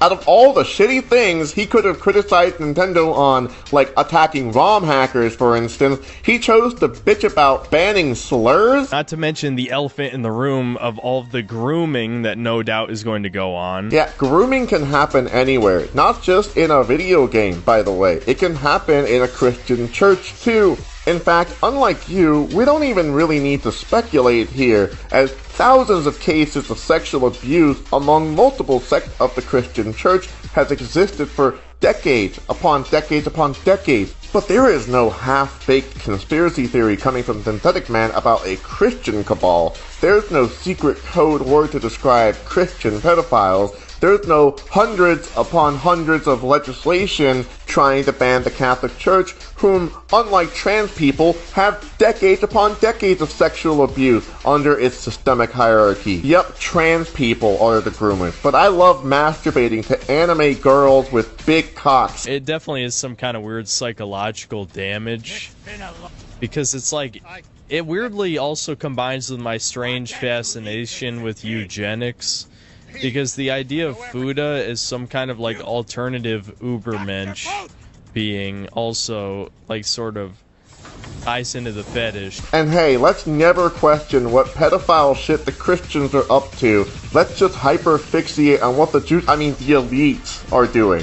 Yeah, real stable head on his shoulders. This is why we need to bring back asylums, unironically, and I don't care if these people are abused because they deserve it. You're really telling me these people should have the right to vote? The type of people who are quite literally not a part of society. They probably don't even pay taxes. Not that I think anybody should at this point with our traitorous government, but these are the type of people who are getting paid disability. Disabilities they don't even fucking have, like autism. I guarantee they're not even autistic. And gender dysphoria sure as hell shouldn't be getting any money. The type of people who shout trans rights at the top of their lungs and then can't even tell you what the fuck that means. You have all the same rights I do. But no, they think free surgery is a right. Chopping your dick off is something that the taxpayer should take the burden of. Are you fucking kidding me, dude? I pay taxes this year. My taxpayer dollars should go to gender-affirming care and gender-affirming surgeries instead of Israel, Synthetic Man.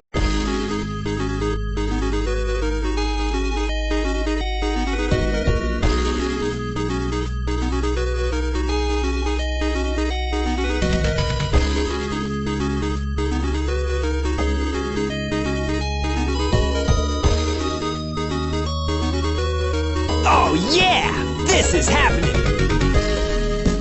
So this video recently captured my attention, and I'm very interested in seeing where this video is going to lead me. As you can see, this person does not take kindly to autistic people. And on top of that, you can tell that all this guy makes is the same old culture war bullshit. Most of his videos are like, oh no, there's DEI in the Fallout movie. Oh no, there's a trans person in a video game. It's a typical cream of the crop of the latest trend of the alt-right. Calm down, you unwhipped cream. But if we're gonna assume in good faith that this person denounces the alt-right and wants to claim that he is apolitical, I don't support censorship on any level from either side. Well, a lot of his videos are highly politicized, especially considering that a lot of what he talks about is marginalized people being represented in media, and more specifically, how he does not like that. He really does not like when people of color are represented in media. He really does not like it when trans people are represented in media.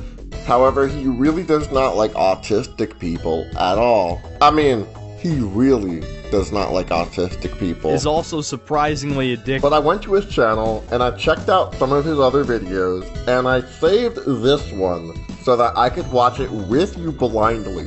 Yes, I have not watched this before making this video because I believe that this video will reveal so much about what we need to know about this YouTuber. Notice the peculiar title within the thumbnail itself, Non-Autistic Man Reviews Sonic. Why is that specification so important?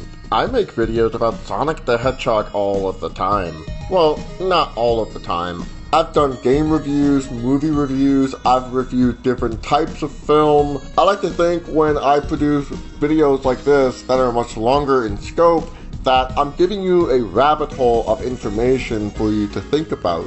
And what makes my YouTube channel so special to me specifically is that sometimes I learn something while making these videos, genuinely. So, in other words, I don't really see things through the lens of culture war. I typically just like to talk about things that I like on my channel, and I'm not really ashamed to admit that I'm autistic. We will come back to this later in the video. My theory is that he grew up being socialized to believe that autism is a bad thing, that having special interests and huge obsessions like Sonic the Hedgehog is inherently a bad thing. And that if you are autistic and you like Sonic the Hedgehog, that you're just automatically Christian. And so without further ado, let's channel our inner Christian. I would say my criticism of this video is that all of his criticisms of Sonic Adventure, albeit valid, are not really original critiques of the game. Like, I've heard all of these before. It's got bad camera, aiming controls like shit, it's jank as fuck. We've heard all of these before. Instead, I want you to listen to how he talks about this game. Listen to the tone of voice that he uses, and take a listen to how he describes the things that he likes about the game. And the gimmick of Tails missions is that you're racing Sonic to the end. Yeah, that's it.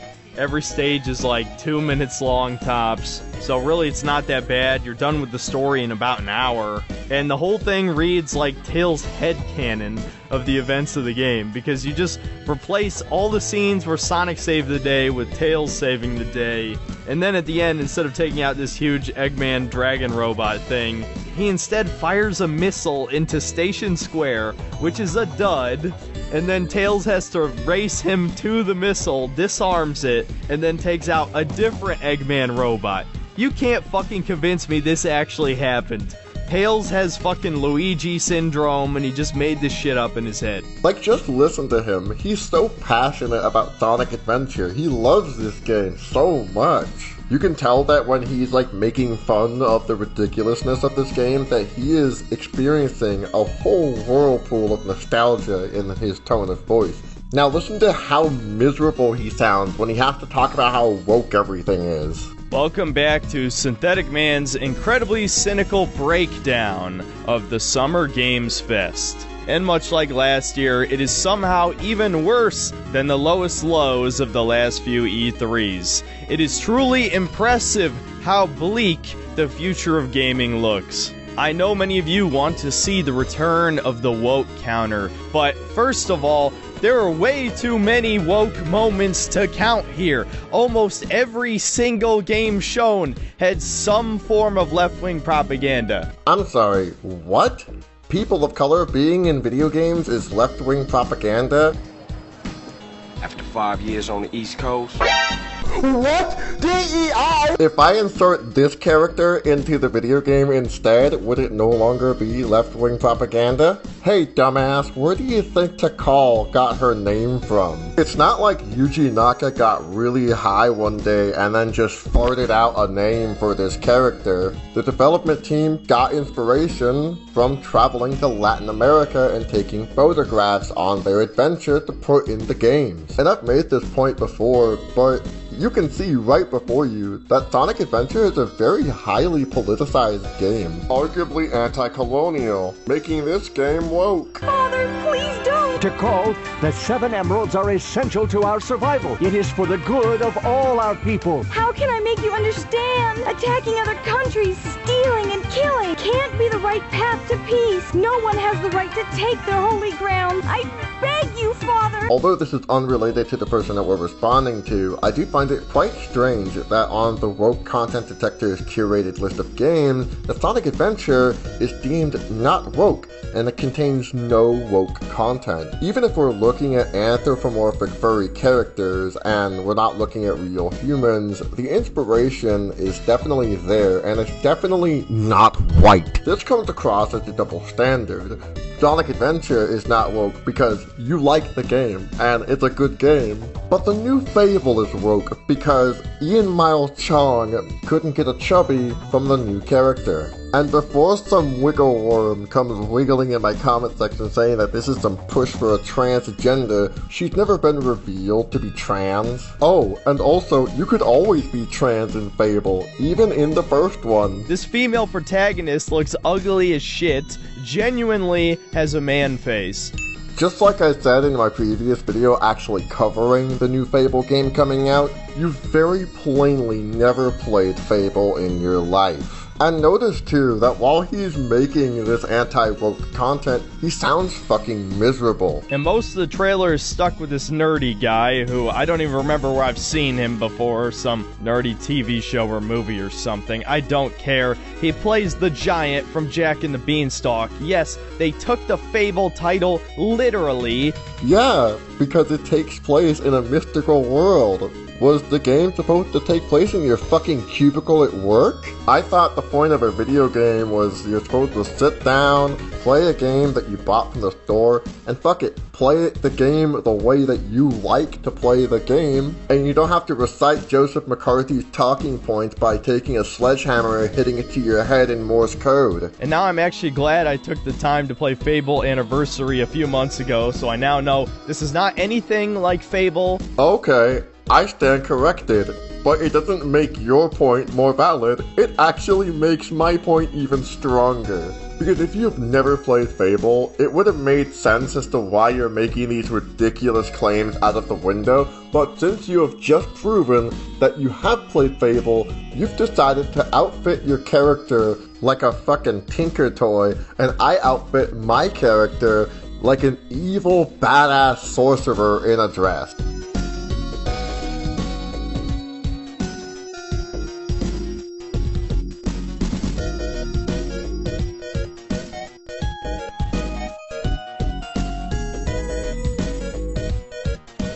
Once again, there is a double standard being displayed here, because every time that these anti-woke motherfuckers talk about a game from their distant past that they really have fond memories of, they can't seem to find woke agenda anywhere. Think about how pathetic this man has to be. This guy has a woke counter. He counts the amount of woke that each video game is. And it's sad because he knows that this is the kind of content that the algorithm is going to reward. And look, I know some of you people are going to say this in itself is schizo shit, but when you've been making videos for 3 years, you tend to notice trends. You at home see yourself living your life, just walking to your couch and then picking up your controller, and the first thing you think of is, I hope I don't encounter some fucking pronouns. Well, guess what? Fucking pronouns! Then we see that Don't Nod, the creators of Life is Strange, are actually working on 2 games. They're working on that weird Vanisher game where you have the dead black wife, and they're also working on some kind of climbing puzzle action game or something. Looks pretty generic. It's almost like he doesn't even give a fuck about the games he's talking about. The only other part of Knuckles' story that's kind of interesting is he gets a few flashbacks to Tikal's stuff. And they modeled this huge Echidna Mayan temple area, but there's pretty much nothing in it. You can get an upgrade for one of the characters, but I think that's about it. I'm not really sure why they put development time into this for a bunch of worthless NPCs that you talk to for like 1 second. Is this what it's like to be not autistic? To be bored out of your fucking mind and then to just continue to be miserable throughout your entire fucking life? He's such a shitty gamer. He doesn't know that all you need to do to catch Froggy is to press down on the D-pad. This is the most infuriating fishing I've ever played in a game. I don't want to explain this in detail, because despite the fact that it's very simple controls-wise, it's more complex than you think. It's not complicated, you just suck at the game. I beat the first level in 4 minutes. I'm pretty fucking happy. We're still looking for that one thing that makes this a not autistic Sonic Adventure review. We have mostly pretty fair critiques, albeit very boring and unoriginal critiques in which we've already heard before. We have a total disconnect from the actual setting of the game and its inspiration.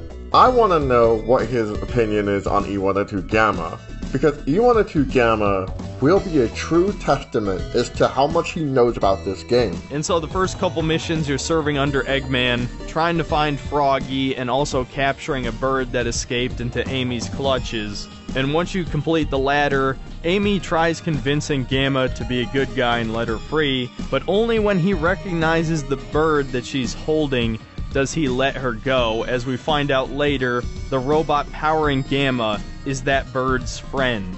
And so Gamma decides that all the other E100 series units need to die so he can free the animal trapped inside, as this was still when Eggman was using animals to power his robots to connect to the older games. So the next 3 levels involve you tracking down the other robots, 2 out of 3 being the shittiest boss fights in the entire game, and the final one basically being a gimmick where you just shoot a bunch of pipes around him. And so the only robots left are Gamma himself and Beta, one that you fight in the beginning, and who was secretly modifying himself to make himself more powerful, as apparently he also had sentience, but chose to be a bad guy. So before the final boss battle, Gamma has a moment where he realizes he will have to terminate himself to free the final bird. Units remaining.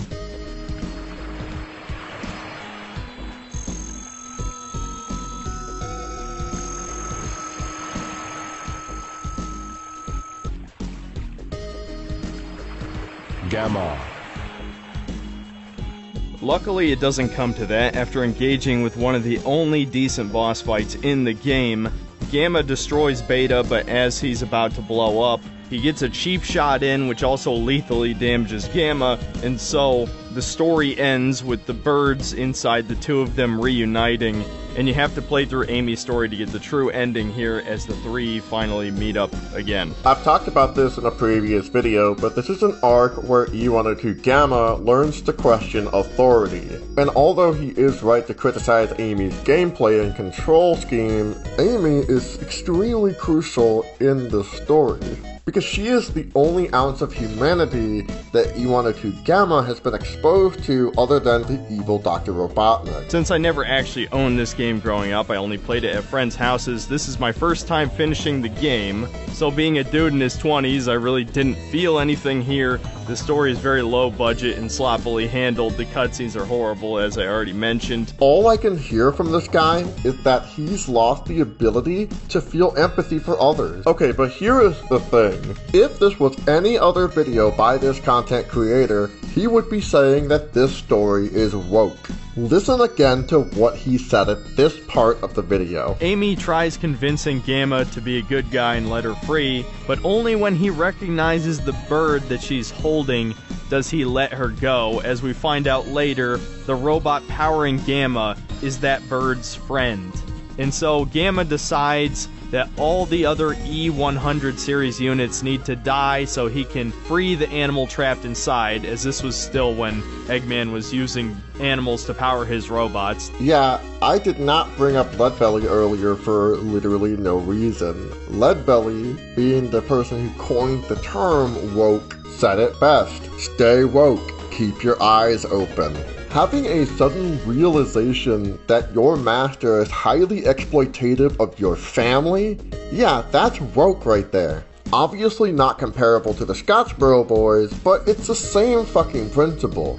Obviously, I don't agree with the whole premise of this list existing in the first place, but if we're going to be consistent with the principles that this list maintains, then Sonic Adventure is by definition woke. Oh my god, the number 666 is in Sonic Adventure. Therefore it is woke garbage. I swear my stupid as shit Nazi ideology is totally not rooted in the satanic panic. Stop saying that it is. Before we move on from Sonic Adventure 1 to Sonic Adventure 2, there is one last major detail that I need to talk about with E102 Gamma, and that is how human he is. Obviously he, as well as the majority of the characters in this game, are not human beings, but this is more evident within the storytelling of this game. Remember in my Metropolis video where I talked about this robot who saved Kenichi and Tima from a literal fascist? This robot was able to identify Rock, his relationships to Duke Red and the fascist party known as the Mardukes, and take a bold stance against a fascist who was trying to kill two innocent people whom he's never met before.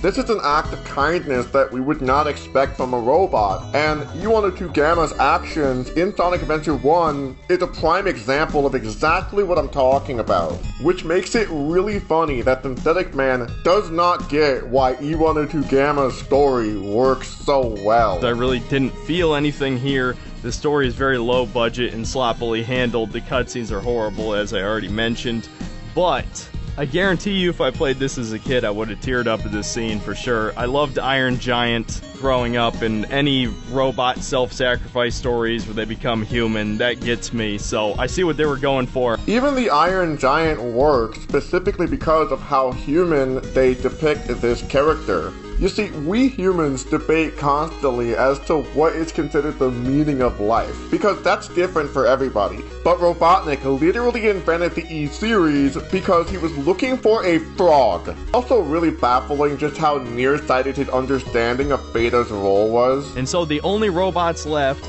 are Gamma himself and Beta, one that you fight in the beginning, and who was secretly modifying himself to make himself more powerful, as apparently he also had sentience. That is literally not what happened. Robotnik had Beta on board because he wanted spare parts to make more of the E-Series. I hereby grant Gamma permission to serve on board the egg carrier. What? So you want to come along with us, eh?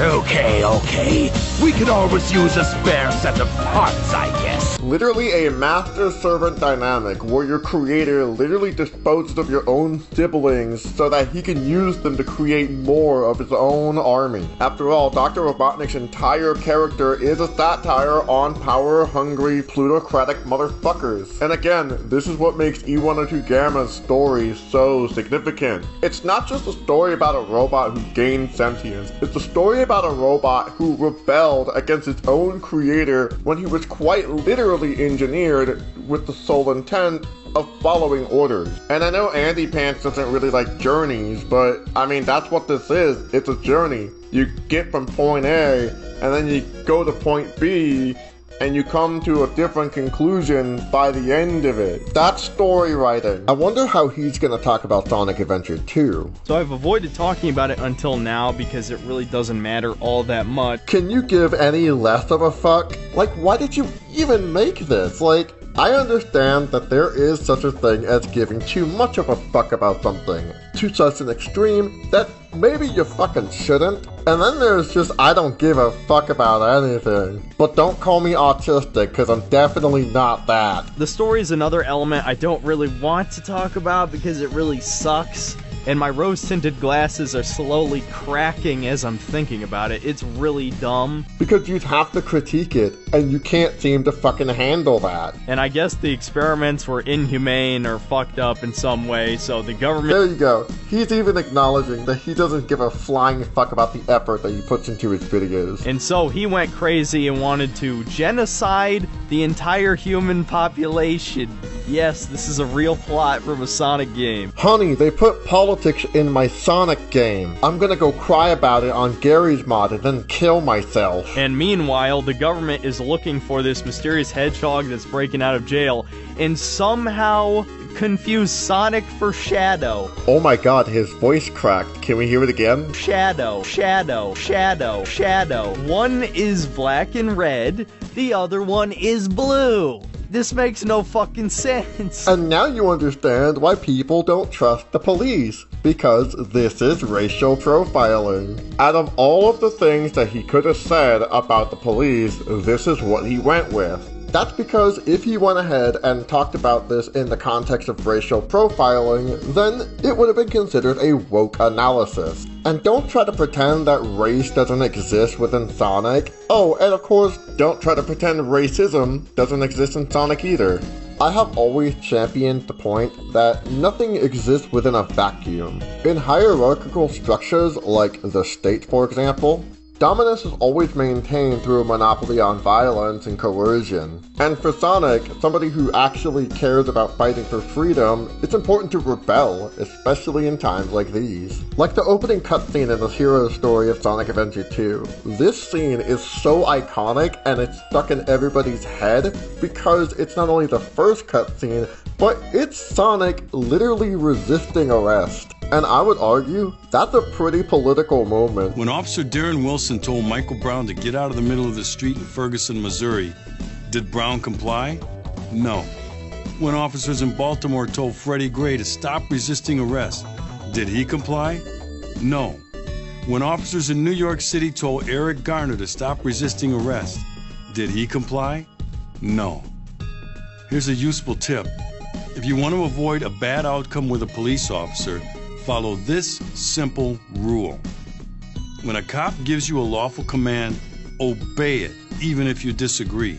Yes. This is crazy. And what's the other guy? I'm the one that called you. A mother is outraged this morning after sheriff deputies in Santa Clarita drew their weapons on her teenage son. She says it happened right after him and his friends were attacked by a homeless man. Witnesses say a homeless man tried stabbing a group of teens with a knife, and as they waited at a bus stop yesterday, the manager from a Buffalo Wild Wings store nearby called deputies, but once they arrived, they began pointing their guns at the teenagers. The mother of one of the teens say her son is traumatized and is demanding justice from the department. In this scene, we're completely stripped of the mythology that the police are the status quo, that are there to protect us, even though according to the University of Utah law, in a study conducted in 2020, police solve less than 2% of crime. Sonic is blatantly making a statement here, saying that the police is an unjustified hierarchy. In fact, it's so strange, since we're so hyper-focused on talking about woke or whatever, Sonic seems to be palling around with a lot of cops lately. If your political analysis is just, oh, this person has green hair, therefore it's woke, then resisting against the police is gonna go over your head because you've never thought to question authority in your life. And of course, all of this wraps around to one fundamental question. Why did he even make this video in the first place? It's obvious that he likes Sonic Adventure 1 and 2. They're fantastic games, albeit not perfect, but you can tell that he does like this game. However, he can't give off this impression that he's hyper-fixated on Sonic, or that he's over-obsessed with Sonic. Listen, I know there's a stigma with autistic people, but you can't make a 53-minute and 58-second video essay specifically on Sonic and then try to actively pass yourself as somebody who is not autistic. Even myself, who has been diagnosed as autistic, I don't really feel like I can adequately diagnose him as autistic, but I do find it really strange that this is the thumbnail that he chose to use for this video, while also making jabs at himself, meaning that even he himself is speculating that he is on the autism spectrum. Now, when it comes to Sonic Adventure 1 and 2, these are both deeply flawed games. I am not delusional or autistic by any stretch. Okay, maybe I'm a little autistic, but I can be highly critical of things I enjoy and have been many times in the past. Already conflating autism with delusional. And he even does like this little jab at himself. The conflation between autism and delusional is a bit harmful, because autism is not about being delusional. Autism is about having a learning disability. It's about processing information much more differently than how neurotypical people generally process information.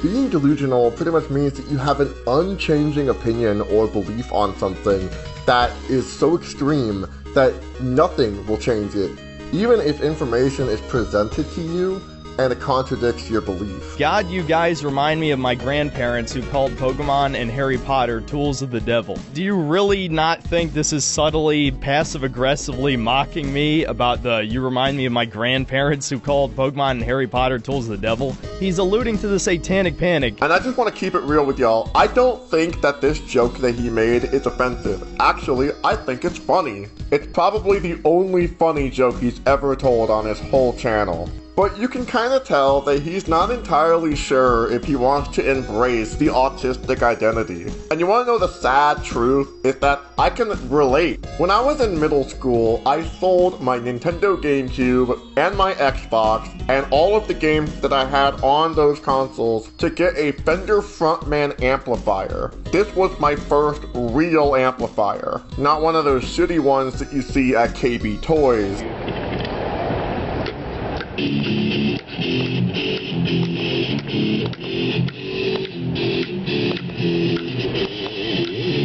This is totally improvised shit, man. I give up. I can't work like this. Bitch, what? This was my first real step as a teenager to master the guitar. I'm clearly passionate about it. I've spent 20 years learning to play the guitar, and fuck it. I'm gonna toot my horn. I'm pretty decent at it.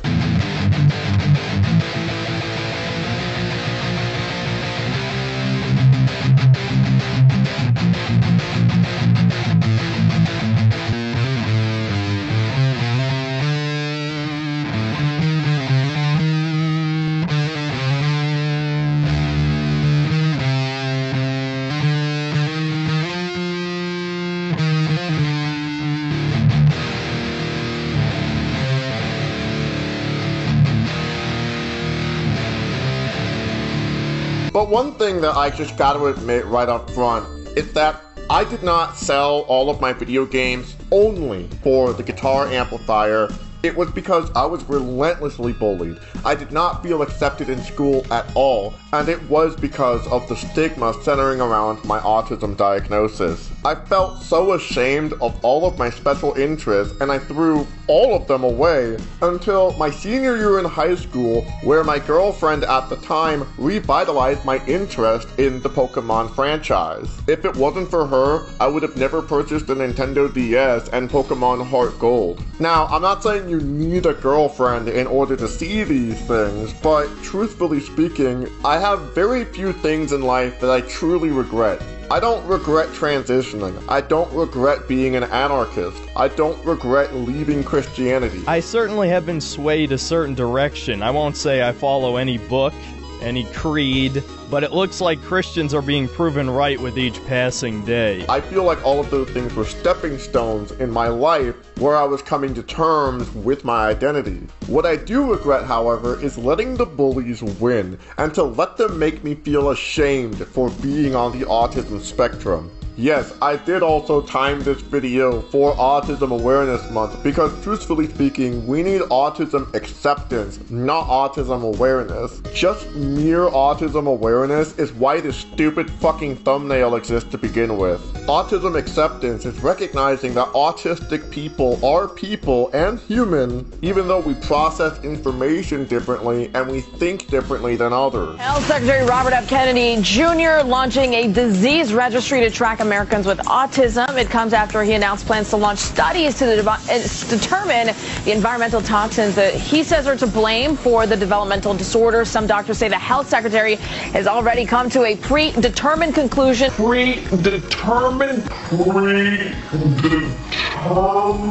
Conclusion instead of letting research do the talking. And these are kids who will never pay taxes. They'll never hold a job. I quite literally paid my taxes this year, and you're gonna spend all of that money bullying autistic people, trans people, and bomb Palestine even further by giving Israel more money? Fuck you and every single worm in your stupid little brains. So I want to make something very clear. I don't really care if Synthetic Man disagrees with any of my points about Sonic Adventure specifically.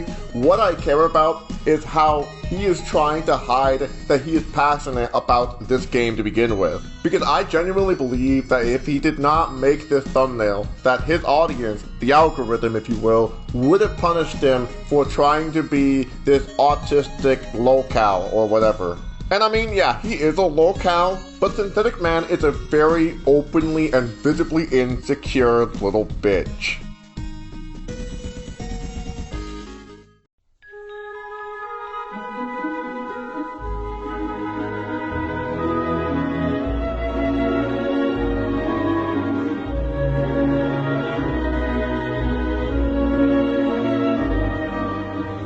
You know, there's a lot of things to be mad about right now.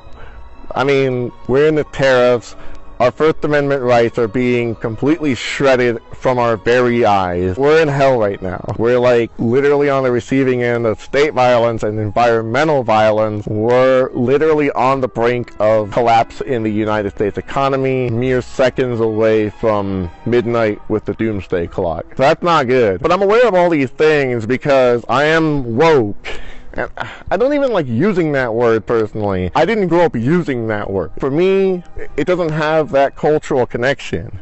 But I know that it does for like so many people. I just think it's really disgusting to see another culture's word being hijacked by racist motherfuckers who literally enact the most racist of policies and try to influence all fucking spaces, whether it be punk spaces or gaming spaces for that matter. There are also a lot of things to be genuinely pissed off about with the video game industry and the way it's going lately. I mean, I'm a constant critic of Sega despite being a Sega fan, but you wanna know what I don't do is freak out because there are too many white people working for Sega or something like that. No, what I concern myself with is whether or not the workers at Sega of America are unionized, and that's why we got fucking sick-ass games such as Like a Dragon Infinite Wealth and Shadow Generation. I mean, that was a fucking slam hit. How the workers are doing at these game companies does affect the output. I just think in general we should be caring about other working class people and supporting, you know, labor movements in the first place. Remember when Stellar Blade came out and how everybody lost their shit because the development team decided to cover up the ladies just like a little bit more? This petition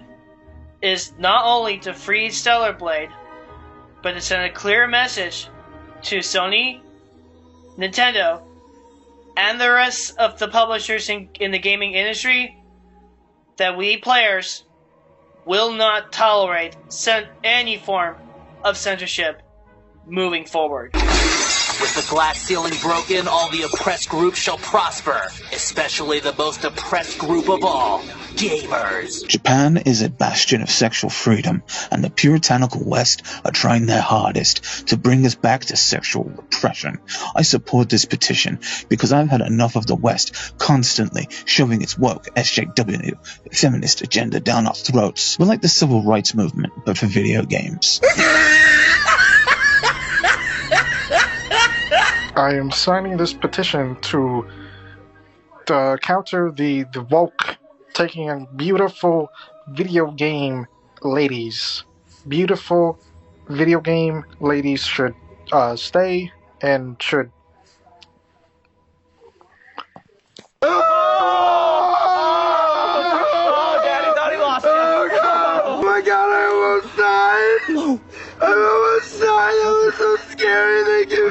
It's okay. It's alright. It's alright. Which is a very weird thing to get mad about. I can imagine like being disappointed, but like mad like to this extreme, like it wasn't even that much of a difference really. It was like barely anything, and I feel like this is such a non-issue, right? Because like sure, you know, there are people out there who want to see these ladies, you know, revealing.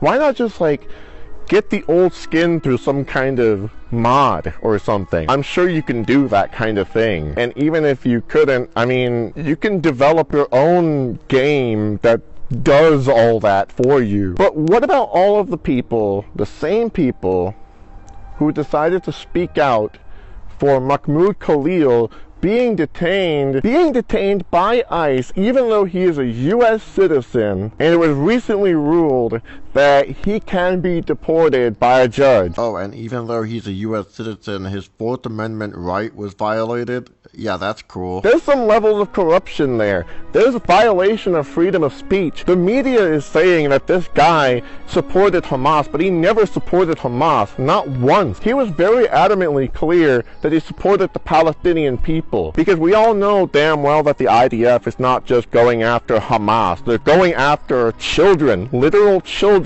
Are you gonna now say that children are Hamas? Are you fucking kidding me? Yeah, all these fuckers that I just talked about for the last 2 hours, they hate this Jewish influence. I hate these guys because they can't criticize Israel because they hate Jews too much. They don't know how to criticize Israel because they are anti-Semitic. And Israel 1000% deserves criticism. But if they can't criticize Israel, then how can they even question authority within the United States empire in the first place? They can't. And that's because they're spineless little slugs that try to pretend that they're standing up for the normies or whatever. Goddamn pathetic. If they were landowners in Cuba, they would be Gusano. You know what? I just think it is absolutely disgusting to refer to workers of an entire industry as a secret shadowy cabal, especially if they're making your favorite video games. Like recently I've been thinking about how much skill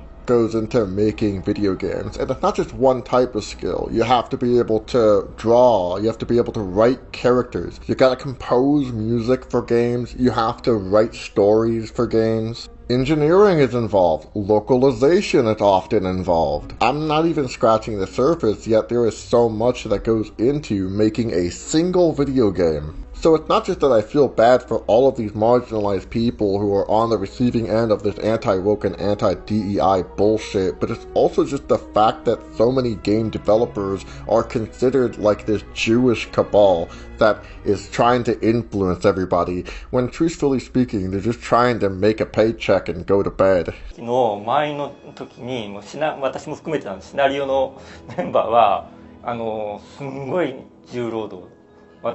連続に120時間寝ないでとかやりましたよ。私の最高記録。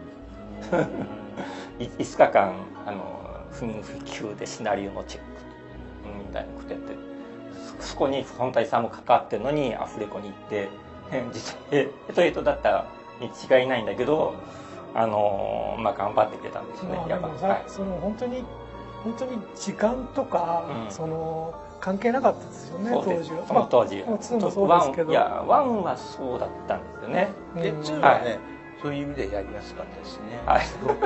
If I could leave just some parting words for Andy Pants Gaming and Synthetic Man, it is that I feel genuinely sorry for you guys. You guys are so convinced in your anti-Semitic conspiracy theories, and you're also so confident in your anti-woke arguments, yet you guys are too nearsighted to be able to see that you've been duped by American propaganda.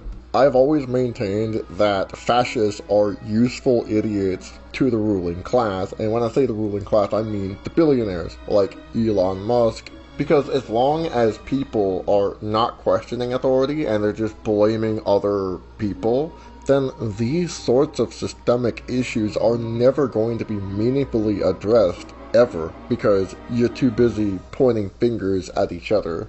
My heart wishes that I could just reach into my computer screen and pull your brains out and be like, listen guys, you guys have been fucking duped. But I don't know. It's one of those things where I just think that maybe you guys have been too far gone, too lost in the sauce, too convinced of the most dumb fucking conspiracy theories of them all. I don't know how to save you guys. That's gonna be something you gotta do. I only made this video because I thought maybe, possibly, I don't know, one of your subscribers will see this video and will probably at first give me a thumbs down and call me a slur, but I know that years later there will be people in your audience who will come around and eventually learn that you are just another rendition of the McCarthyist fucking lie. In fact, it's already begun. I used to be a pretty big fan of the Synthetic Man as well, okay? Like, I already had some problems with the Synthetic Man's content, like the fact that he can't criticize story for the life of him. Like, he often gets away with it, because he'll criticize a game or a movie with a bad plot. Like, I don't need Synthetic Man to explain to me why the Halo TV show has a bad story. A fucking 5-year-old can figure that out. But when he actually tries to criticize a good story, like the Suicide Squad or the new God of War Ragnarok, he completely fails and everybody shits on him. Like, Mahler literally managed to make a 4-hour-long edit of him constantly either being wrong or contradicting himself when talking about the God of War plot. We have more in common with working class people than we do with the likes of Elon Musk. Take the red pill. Taken. Fuck both of you. I want to thank you all for watching this video. It means a lot to me that you took the time out of your day to watch this to the very end. I have a new album coming out, which I'm very excited about. It's a metal album. I'm not a metal musician, so it's my first time making a full metal album. It does have some hints of punk in there still. As I'm just a punk, I can't get away from that, but I really just decided to go full experimental.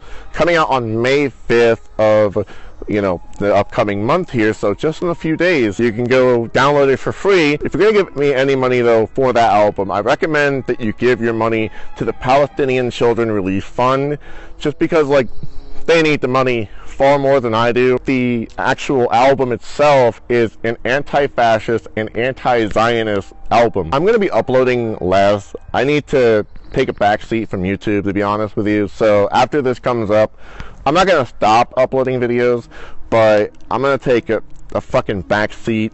I really need to, you know, give myself some space, some boundaries with YouTube. I'm also going to be focusing on my punk band, Turf Stomp. We have a show coming up in June. You should go check that out if you're in the area.